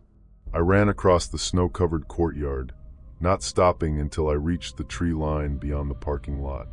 From there, I called 911. Then I called the state police. Then I sent the video to my sister, my ex-wife, and a local reporter whose number I found online while hiding behind a frozen maintenance shed. I wasn't thinking clearly. I just knew one thing.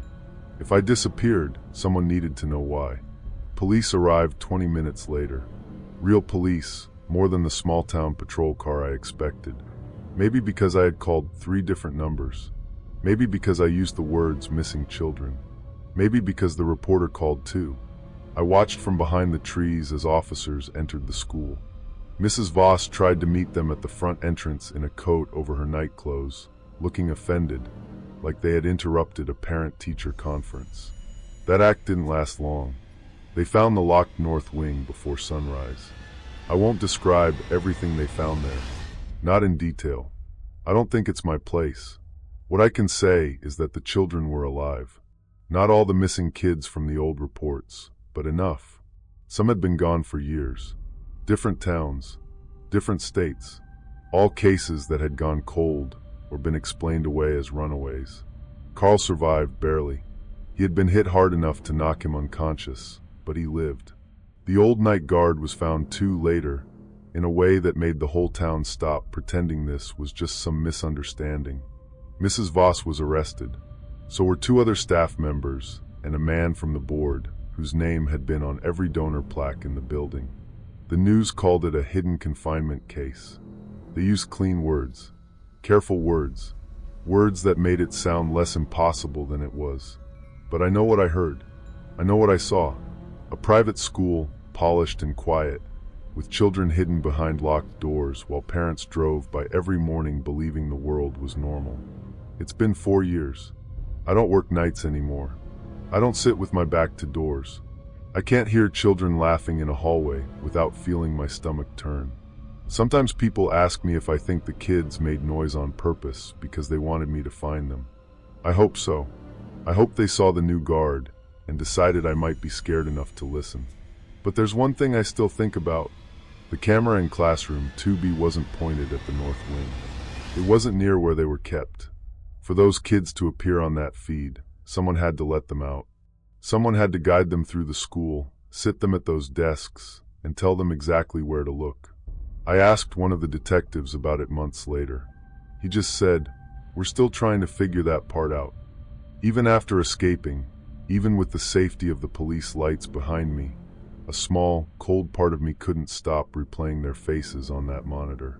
5 children, sitting perfectly still, staring directly into the camera, not asking for help, showing me where to look. Story 6.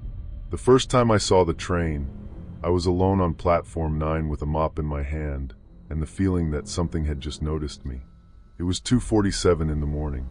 I remember the time because the station clock above the far exit had stopped working months earlier, always frozen at 11:16.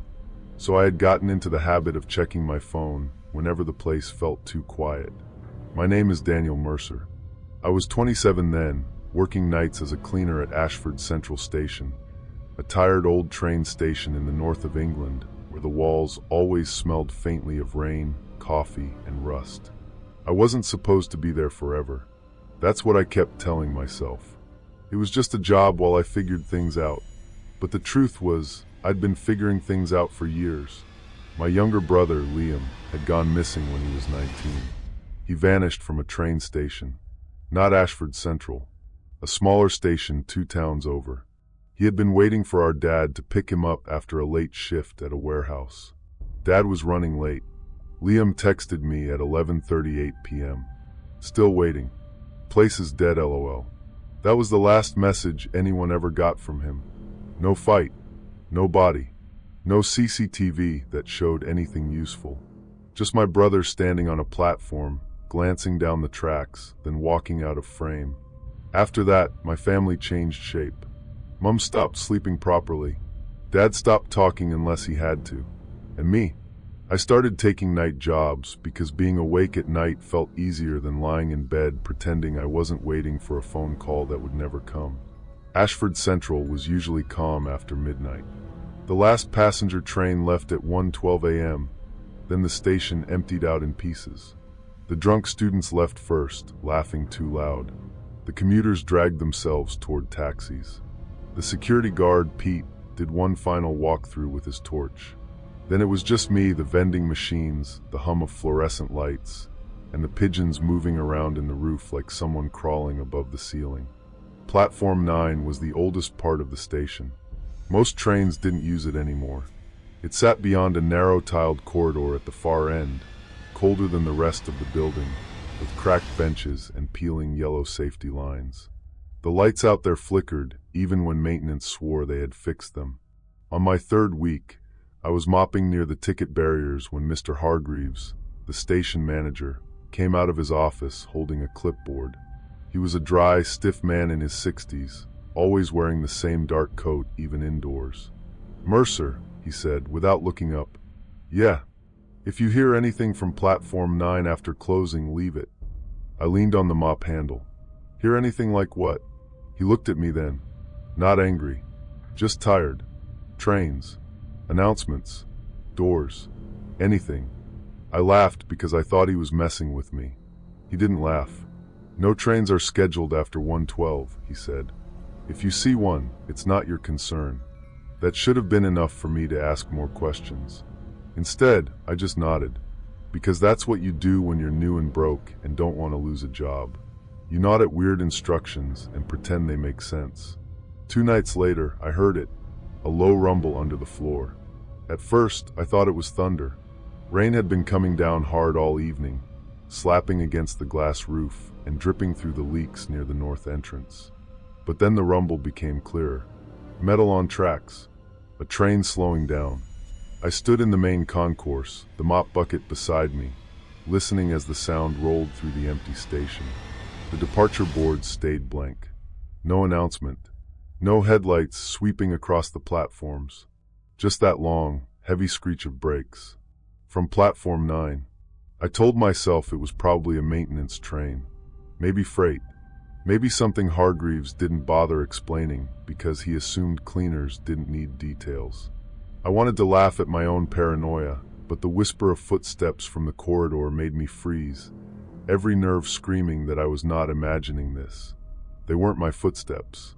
They came from the direction of Platform 9. Slow. Wet. Dragging slightly. I grabbed my radio. "Pete." Static. "Pete, you near Platform 9? Nothing. The rumble stopped. Then came the soft hiss of train doors opening. I should have stayed where I was. I know that now.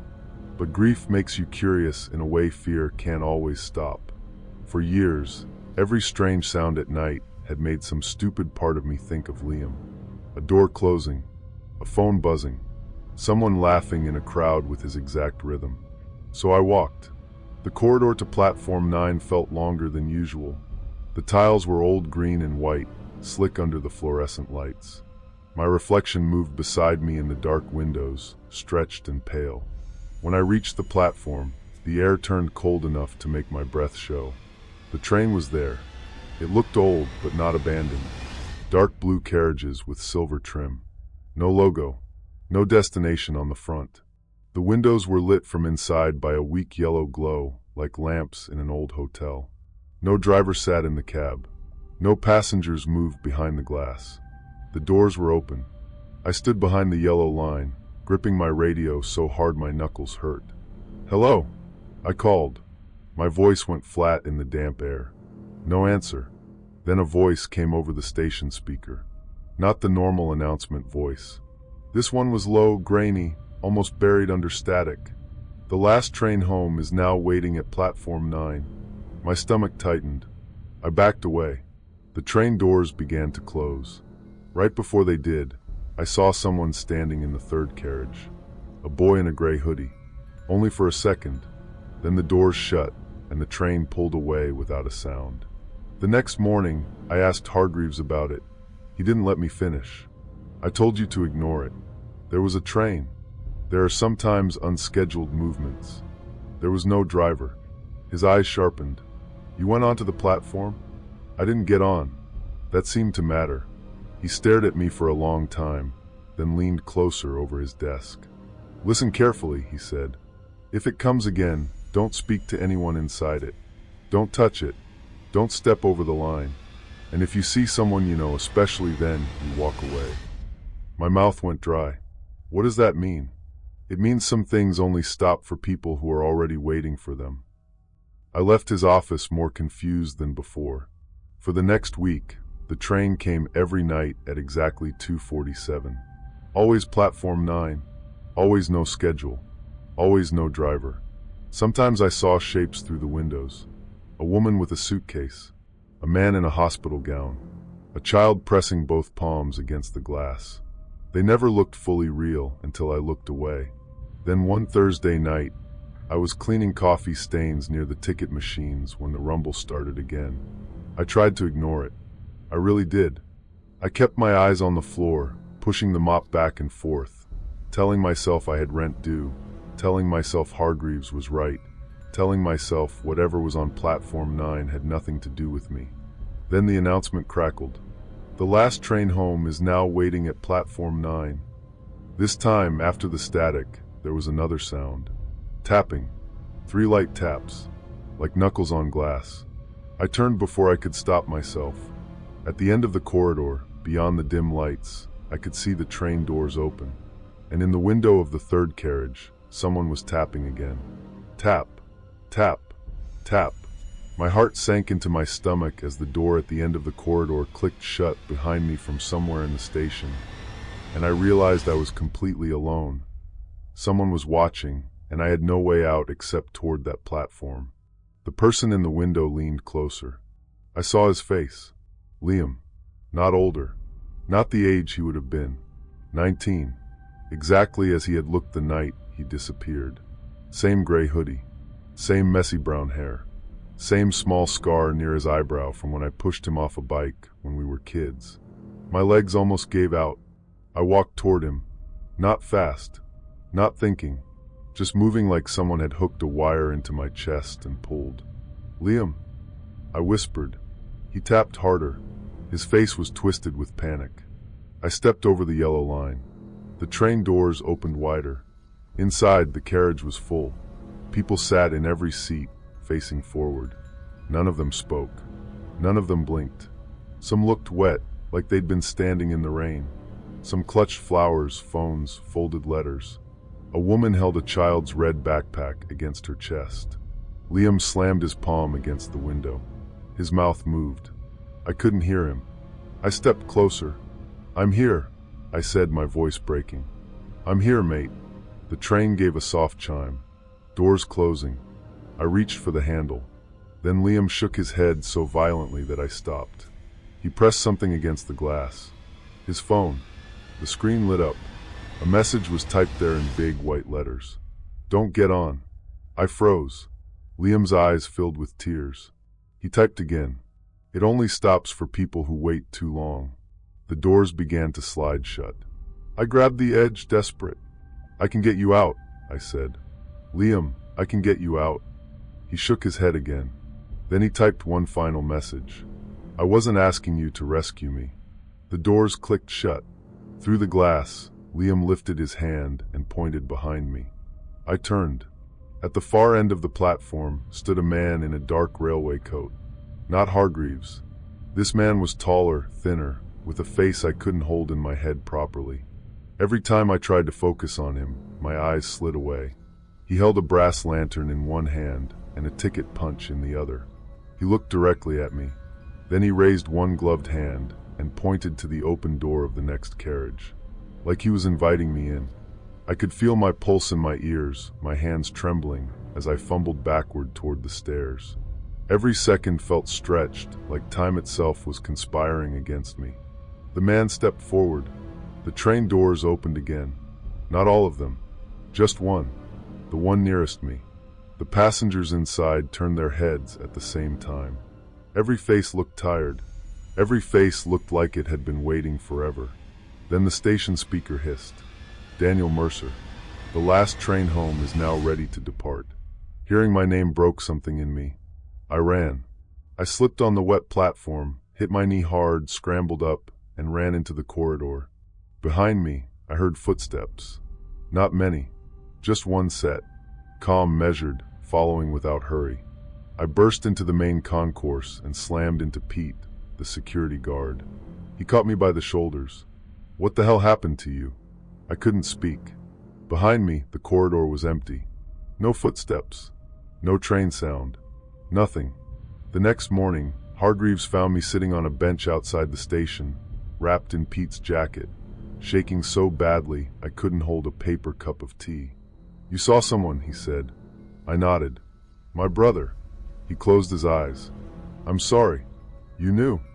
"I knew it shows people what they're waiting for." "No," I said. "He was there. He warned me." Hargreaves looked away. That means he still had enough of himself left. I asked him what the train was. He didn't answer directly. He just told me there had always been stories around old stations. People who vanished from platforms. People waiting for parents, lovers, taxis, apologies. People who stayed too long after the last train, watching the tracks like something might come back for them. "Some never stop waiting," he said, "and something eventually comes." I quit that week. I didn't care about the money. I didn't care about references. I left my uniform in a plastic bag by Hargreaves' office and never went back inside Ashford Central again. That was 4 years ago. I work day shifts now at a warehouse. It's loud and boring and bright, and I like it that way. But I still don't like train stations after dark. I don't stand near yellow lines. I don't stare down empty tracks. And if I ever hear an announcement that doesn't sound quite right, I leave. Even after escaping, even with the safety of Pete's voice and the morning crowd around me, a small, cold part of me still replays Liam's face through that window. The fear in his eyes, the message on his phone, the way he shook his head like my life depended on it. For years, I thought my brother disappeared because no one came for him. Now I think something did. And sometimes, when I'm lying awake near 3 a.m., I wonder if Liam is still on that train, sitting in the third carriage, watching platforms pass in the dark, waiting for the next person who can't let go, waiting to warn them, and hoping they listen before the doors close. Story 7. The voice came through the drive-through speaker at 3:12 in the morning, after I had already shut down the grill, mopped the lobby, and convinced myself I was completely alone. At first, it was just static. That soft, ugly crackle you hear when rain gets into old wiring. Then a man's voice said, "I'll have the same thing I ordered before the accident." I froze with the headset halfway off my ear. Outside, the drive-through lane was empty. No headlights, no engine, no car idling beside the menu board. Just wet pavement, a flickering speaker box, and the dark road beyond it where he had died 4 months earlier. My name is Tyler Hayes. I was 17 when this happened, living in a small town in eastern Kentucky, the kind of place where most people either worked at the factory, joined their uncle's roofing business, or talked about leaving but never really did. I was a senior in high school, and I worked closing shifts at a fast food place called Benny's Burger Barn. It sat right off Route 19, next to a gas station, and across from an empty lot where kids from my school parked after football games to vape, flirt, and pretend there was nothing better to do. Benny's wasn't scary. Not normally. It smelled like fryer oil, burnt coffee, and lemon cleaner. The floors were always sticky, no matter how much we mopped. The ice machine made a coughing sound every few minutes. The drive-through headset was ancient and cut in and out whenever trucks passed too close to the speaker. Most nights, I worked with 2 other people until midnight. After that, I stayed alone for the last stretch because the dining room closed at 11 and the drive-through stayed open until 3. I didn't mind it at first. It was easy money. A few drunk adults ordering fries, a tired nurse getting coffee, truckers asking if we still had chicken sandwiches. Nothing I couldn't handle. But that night felt wrong before anything happened. It had been raining since sunset. Not a storm exactly, just that steady cold rain that makes every streetlight look blurry. By 2:30, the parking lot was empty. The gas station across the road had gone dark except for its pumps, and Route 19 looked like a black ribbon disappearing into the trees. I was wiping down the counter when the headset beeped. "Welcome to Benny's," I said automatically. "What can I get for you?" Static hissed in my ear. I waited. No answer. I looked at the camera above the drive-through screen. Empty lane. "Hello," I said. "Can you hear me?" The speaker popped so loudly I flinched. Then a voice came through, low and distorted, like someone talking from underwater. "Tyler, My stomach tightened. I looked toward the front windows, then back at the camera. Still no car. I almost laughed.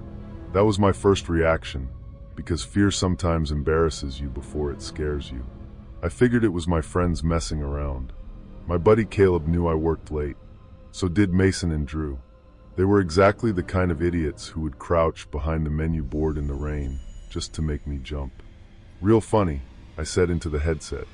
Order something or leave. The static crackled again. Tyler Hayes, North Mason High, senior year. The smile slipped off my face. I reached for the small monitor beside the register and switched to the outdoor camera. The drive-through lane was empty. The street looked ordinary, quiet, even comforting, but my gut told me something was off. I'd learned too late that danger often wears a friendly face. Sometimes it wears your own name coming out of a speaker in the rain. "Who is this?" I asked. The voice didn't answer right away. Then it said, "You remember me." I took the headset off and set it on the counter. For a few seconds, the restaurant was silent except for the cooler humming behind me and the rain ticking against the window. Then the headset beeped again. I stared at it. No cars. No customers. Nothing. I picked it up slowly and put it back on. The voice said, "I want the same order." My mouth had gone dry. What order? You know, I didn't. Or I told myself I didn't. The voice grew clearer, though still warped by static. Double cheeseburger. No pickles. Large fries. Black coffee. My hand went cold around the headset. I remembered that order. Not because it was special. We got hundreds of orders like that. But I remembered the man who ordered it. His name was Mr. Bell. I didn't know his first name until after the accident. Everyone called him Bell because he owned Bell's auto body near the old bridge. He was in his 50s, maybe, with a gray beard and tired eyes. He came through Benny's almost every Friday night after closing his shop, always alone, always polite. Double cheeseburger. No pickles. Large fries. Black coffee. 4 months earlier, he ordered that exact meal at 2:48 a.m. At 3:06, his truck went off Route 19 near the bend past the old mill. By morning, everyone in town was talking about it. They said the road was slick. They said he was tired. They said maybe a deer ran out in front of him. I let them say all of it, because the truth was worse. That summer, Caleb, Mason, Drew, and I used to hang out in the empty lot across from Benny's. We'd mess around, throw bottles at the old sign, race shopping carts, stupid stuff like that. One night, after Mr. Bell left the drive-thru, Mason said it would be funny to scare him. He had this cheap air horn in his car. Caleb had a flashlight. Drew ran out near the curve and waved the light across the road, while Mason blasted the horn from behind the trees. I was supposed to tell them to stop. Instead, I laughed. Mr. Bell swerved. His truck clipped the guardrail and disappeared down the ditch on the far side of the bend. Everything after that became a blur. The four of us ran. We didn't check on him. We didn't call anyone. We told ourselves someone else would find him. We told ourselves it was already too late. We told ourselves a lot of things because we were cowards. And nobody ever knew. Until the voice came back through the speaker. "Make it fresh, Tyler." I backed away from the register. My phone was in the office. The office was 10 feet behind me, but suddenly it felt like the other side of the building. "Caleb," I said, trying to sound angry instead of scared. "If this is you, I swear." The voice cut me off. Caleb cried first. My breath caught. The headset buzzed softly. Mason said nobody would believe it. Drew threw up behind the dumpster. You said, "We can't ruin our lives over this." The restaurant seemed to tilt. Nobody knew that. Nobody. I ripped the headset off and threw it onto the counter like it had burned me. For a second, nothing happened. Then the drive-through speaker outside crackled, so loud I heard it through the closed window. "Sunrise, Tyler." I stood there shaking. The digital clock above the prep station read 3:18. Sunrise was around 6:30. I grabbed my phone from the office and called Caleb. He answered after the 5th ring, his voice groggy and irritated. "Dude, what? Are you at Benny's?" "What?" "No." "Are Mason or Drew with you?" "No." "Why?" The speaker outside crackled again, louder this time. Caleb went quiet. What was that? I swallowed hard. Someone's on the drive-thru. At 3 in the morning? There's no car. Silence. Then Caleb whispered, "Don't mess with me." "I'm not." Another burst of static came through the building. And then Mr. Bell's voice said, clear enough that Caleb heard it through my phone, "Tell him I remember the flashlight." Caleb hung up. I called back 3 times. He didn't answer. I wanted to run out the front door, get in my car and drive home. But my keys were in the office, and my car was parked near the drive-through lane, right beside the menu board, right beside the speaker. I told myself I could wait it out, lock the doors, call the police, say someone was harassing me. But what would I say when they asked why? The headset on the counter beeped again. I didn't touch it. The voice still came through, faint but understandable. "Confess before sunrise." I whispered, "Or what?" The lights flickered. The kitchen went dark for 1 second. When they came back on, there was a receipt on the printer. I stared at it. The register had printed an order by itself. Double cheeseburger, no pickles, large fries, black coffee.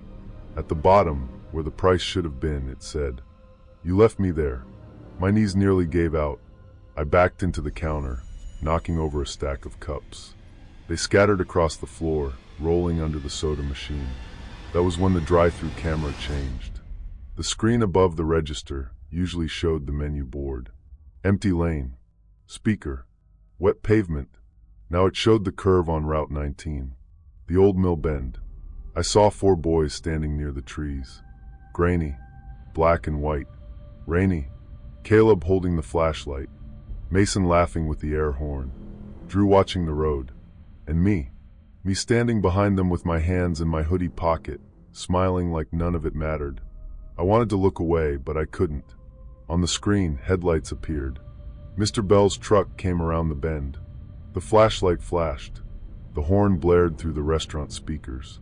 I stumbled backward, covering my ears. The screen cut to black before the crash. Thank God. But the sound kept going. The screech. The impact. The horrible silence afterward. Then my own voice from that night, small and panicked. "We can't ruin our lives over this." I sank to the floor behind the counter. I don't know how long I sat there. Maybe 2 minutes. Maybe 10. My phone buzzed. It was a text from Mason. "Did you tell someone?" Before I could answer, another message came from Drew. I just heard him outside my window. Then Caleb called. This time, when I answered, he was crying. "Tyler," he said, "my porch light keeps turning on by itself." I couldn't speak. "He keeps asking for coffee," Caleb whispered. The line went dead. At 3:52, the drive-through speaker came alive again. "Tyler." I forced myself to stand. "What do you want from me?" Static. Then quieter, the truth. "I was scared," I said. The lights flickered again. The voice came back sharper. "So was I." That broke something in me, because for months I had thought about my future, my record, my parents finding out, college, prison, shame.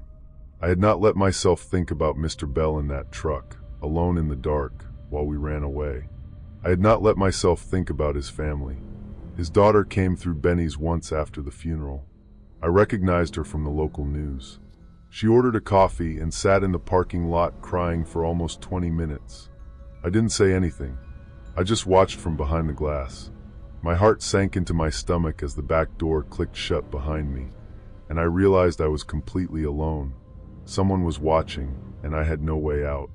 Not from the building, from what I had done. At 4:07, there was a knock at the drive-through window. I turned slowly. No car, but someone was standing there. A man in a soaked brown jacket, head lowered, one hand resting against the glass. The security light above the lane buzzed and flickered. I could only see part of his face. Gray beard, tired eyes. I stumbled back so fast I hit the Fry station. He didn't move. He just stood there in the rain, looking in. I wanted to scream. I wanted to close my eyes and make it disappear. Instead, I picked up my phone and dialed 911. My hands were trembling so badly I hit the wrong number twice. Every second felt stretched, like time itself was conspiring against me. When the dispatcher answered, I started crying before I got a full sentence out. "My name is Tyler Hayes," I said. "I need to report something. It's about the accident on Route 19 last summer." "Bell." "The man in the truck." "It wasn't an accident." The figure at the window lifted his head. I told her everything. The prank, the air horn, the flashlight, the way we ran, the names of everyone there. I told her where we had been standing and what Mason said and how Caleb cried and how I lied to my parents when I got home. The dispatcher stayed calm, but I could hear her typing. When I finished, the restaurant was quiet. The man at the window was gone. Police arrived 20 minutes later. By then, the sky outside had softened from black to dark blue.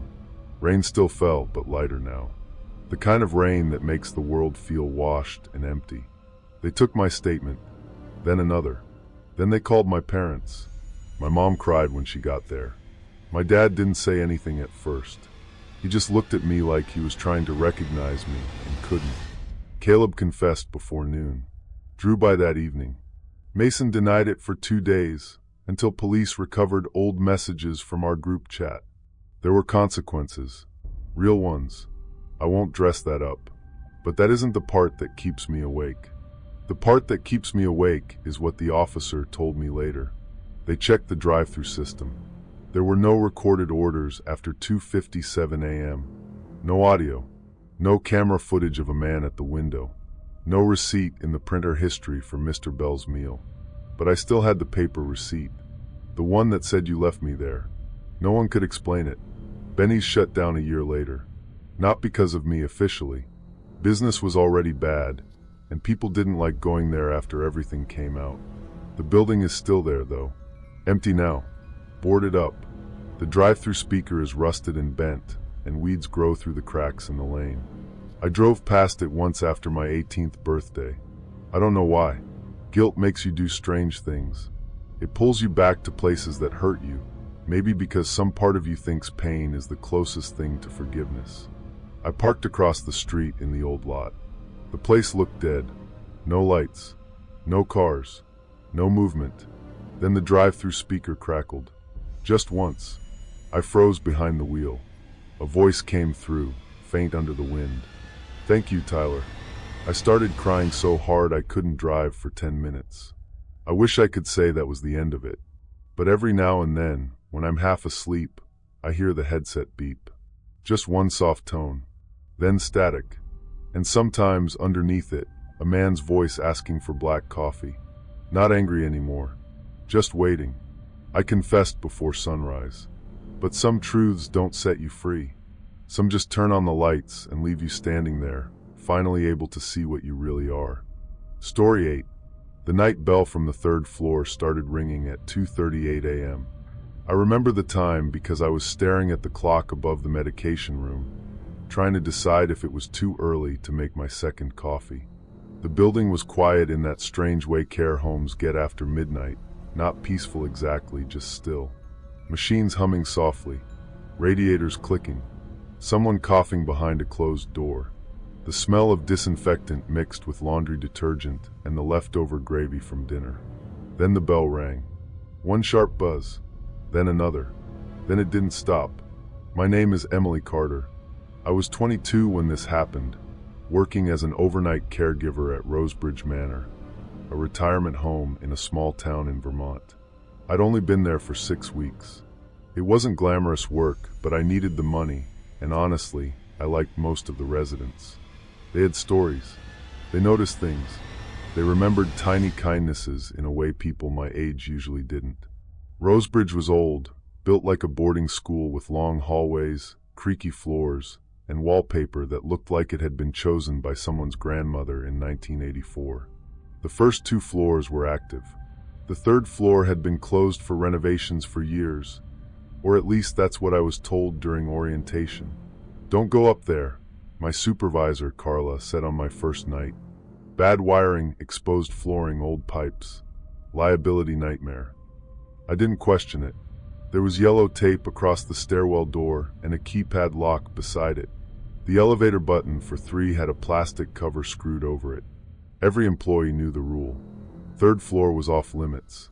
Mrs. Bell lived in room 214. That was her actual name, Eleanor Bell. She was 86, sharp as a needle, and not nearly as sweet as the other residents thought she was. During the day, she smiled at visitors and folded napkins in the dining room like a harmless old lady. At night, when I brought her tea, she watched me with these pale gray eyes that made me feel like she was taking inventory. On my third shift, she grabbed my wrist as I adjusted her blanket. "If the third floor bell rings," she whispered, "you don't answer it." I laughed a little because I thought she was confused. "Mrs. Bell, there's nobody on the third floor." Her fingers tightened. "That's why you don't answer."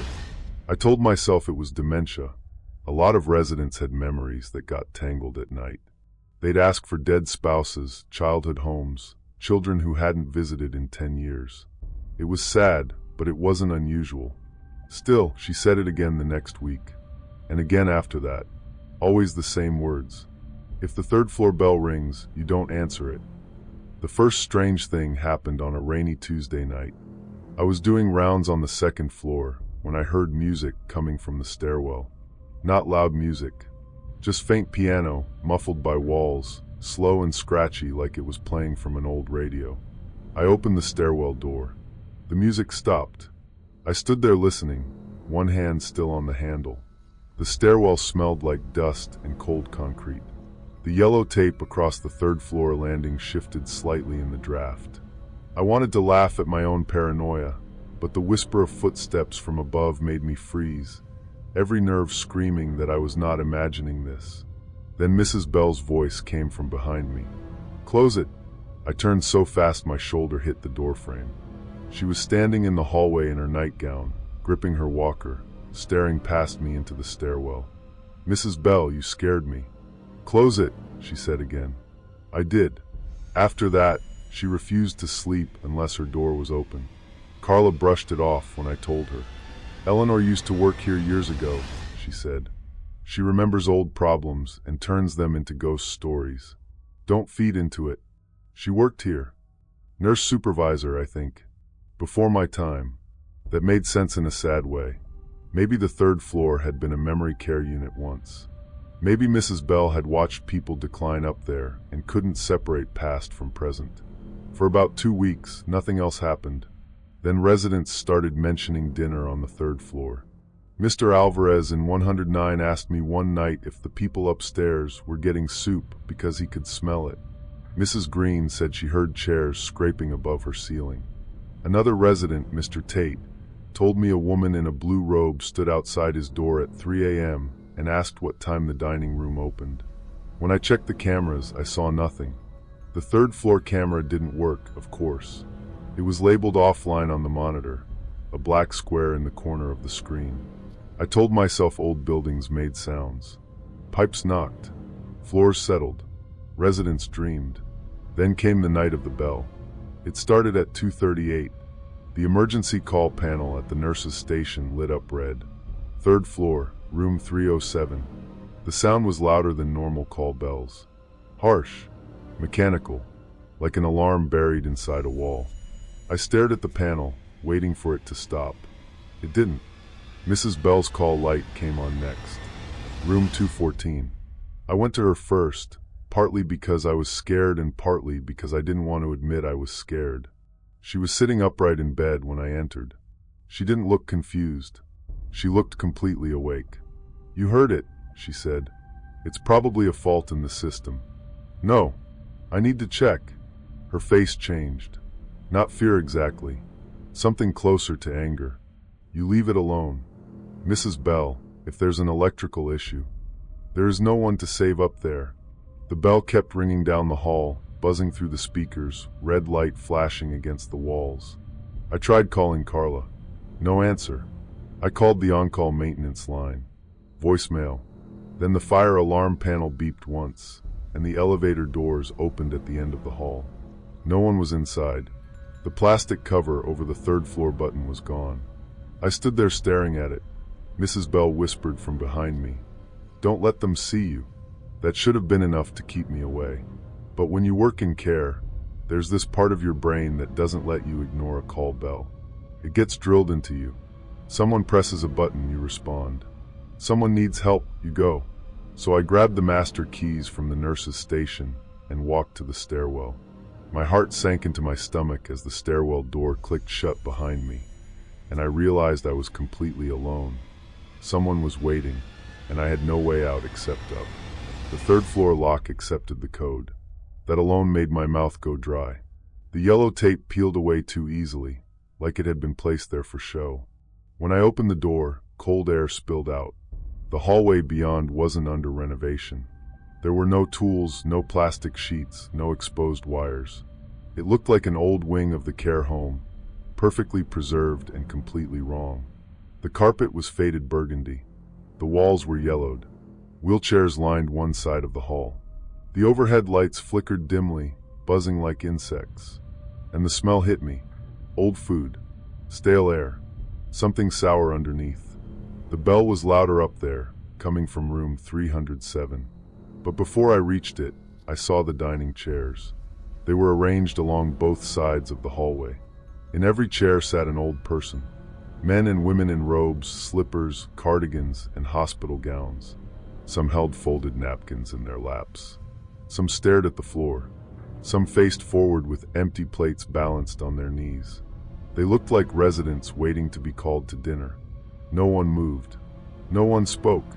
I couldn't breathe. "Hello," I whispered. A woman near the wall turned her head toward me. Her face was thin, her eyes cloudy, and her mouth opened slightly. "Is the power back on?" she asked. I stumbled backward. Another resident, a man with suspenders over his pajamas, looked at me and said, "We rang." Then others started whispering. "We rang all night. They said someone was coming. We were cold. Where is Nurse Bell?" The hallway seemed to tilt under my feet. I backed away, one step at a time, but then the door to room 307 opened by itself.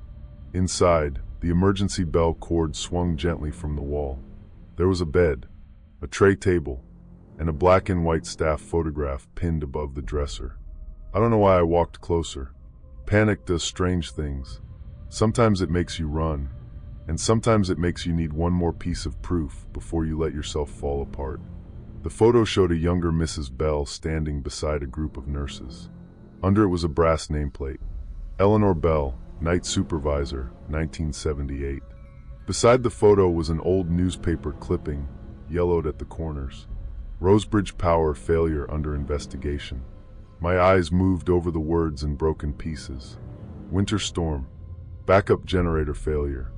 Third floor residents. Delayed evacuation. Staff negligence suspected. Records missing. I heard the stairwell door open behind me. Mrs. Bell stood at the end of the hallway, holding her walker, her face pale and hard. The seated residents turned toward her at the same time. Every single one. "You shouldn't have come up," she said. I couldn't tell if she meant me, or herself. "You told me it was closed for renovations," I said, though my voice barely worked. Mrs. Bell's mouth trembled. "That's what they told people. They died up here." She looked at the floor. The bell was still ringing. "How many?" I asked. She didn't answer. From the hallway, the residents began whispering her name. Not loudly. That made it worse. "Bell. Nurse Bell." She locked the stair door. She said she'd come back. She left us waiting. Mrs. Bell's face twisted, and for the first time since I'd known her, she looked truly old. Not sharp, not cruel, just terrified. "I was young," she said. "The generator failed. The phones were down. The administrator told me to secure the floor and get help. I did what I was told." One of the residents stood, then another. The chairs scraped against the floor in a slow, uneven wave. Mrs. Bell backed toward the stairwell. "No," she whispered. "I warned her. I warned the girl." The emergency bell stopped. The silence after it was worse. Then the elevator dinged. At the far end of the third floor hallway, the elevator doors slid open, even though that floor was supposed to be disabled. Inside was darkness. Mrs. Bell turned to me, and her expression changed again. For one awful second, I thought she was going to apologize. Instead, she grabbed my arm. Hard. "You're young," she whispered. "They need someone young. Someone on duty." I froze. "What?" Her grip tightened. "If they take you, they'll let me sleep." The residents began moving toward us. Slowly. Not lunging. Not rushing. Just walking, the way very tired people walk after waiting too long. I yanked my arm free. Mrs. Bell stumbled, reaching for me again, but her walker caught on the carpet and tipped. I ran. Not gracefully. Not bravely. I ran down that hallway with my shoes slipping, my breath breaking apart, those chairs scraping behind me, Mrs. Bell screaming my name like I had betrayed her. At the stairwell door, my keys fell. I could feel my pulse in my ears, my hands trembling as I fumbled for them. Every second felt stretched, like time itself was conspiring against me. Behind me, a voice whispered, "Dinner is ready." I got the door open and threw myself down the stairs. I don't remember reaching the second floor. I remember falling against the nurse's station, grabbing the phone, and dialing 911 with fingers that barely worked. When police arrived, the third floor was sealed again. No chairs, no residents, no newspaper clipping, just dust, tarps, and empty rooms. Mrs. Bell was found in her bed, alive, calm. She told the officers I was unstable, that night shifts could be stressful, that I had probably gone upstairs despite safety rules and frightened myself. For a while they believed her. Then one officer found the old file cabinet in the basement. Inside were records from 1978, incident reports, staff rosters, resident lists, a sealed settlement. The names matched the ones carved into small brass plates on the third floor doors. And at the bottom of one report was Mrs. Bell's signature. She had been the last staff member assigned to the third floor that night, the one responsible for evacuation. She died 6 months later. I know that because Carla called me, even though I had quit the morning after it happened. She said Mrs. Bell passed in her sleep, peacefully, according to the nurse on duty. I didn't tell Carla what I thought. I didn't tell her that Mrs. Bell had probably not gone peacefully anywhere. I moved away from that town. I don't work in care homes anymore. I can't stand the sound of call bells, microwave timers, elevator dings, anything that rings too long without being answered. Sometimes late at night, I still dream of that hallway, the faded carpet, the chairs along the wall, the old residents sitting quietly with napkins folded in their laps, waiting for someone to remember them. And even after escaping, even with the safety of police lights and locked doors behind me, a small, cold part of me can't stop replaying the face I saw near the elevator that night. Mrs. Bell's face. Not afraid anymore. Just waiting. Sometimes the scariest part isn't the bell that rings from an empty floor. It's realizing it was never calling for help. It was calling someone back.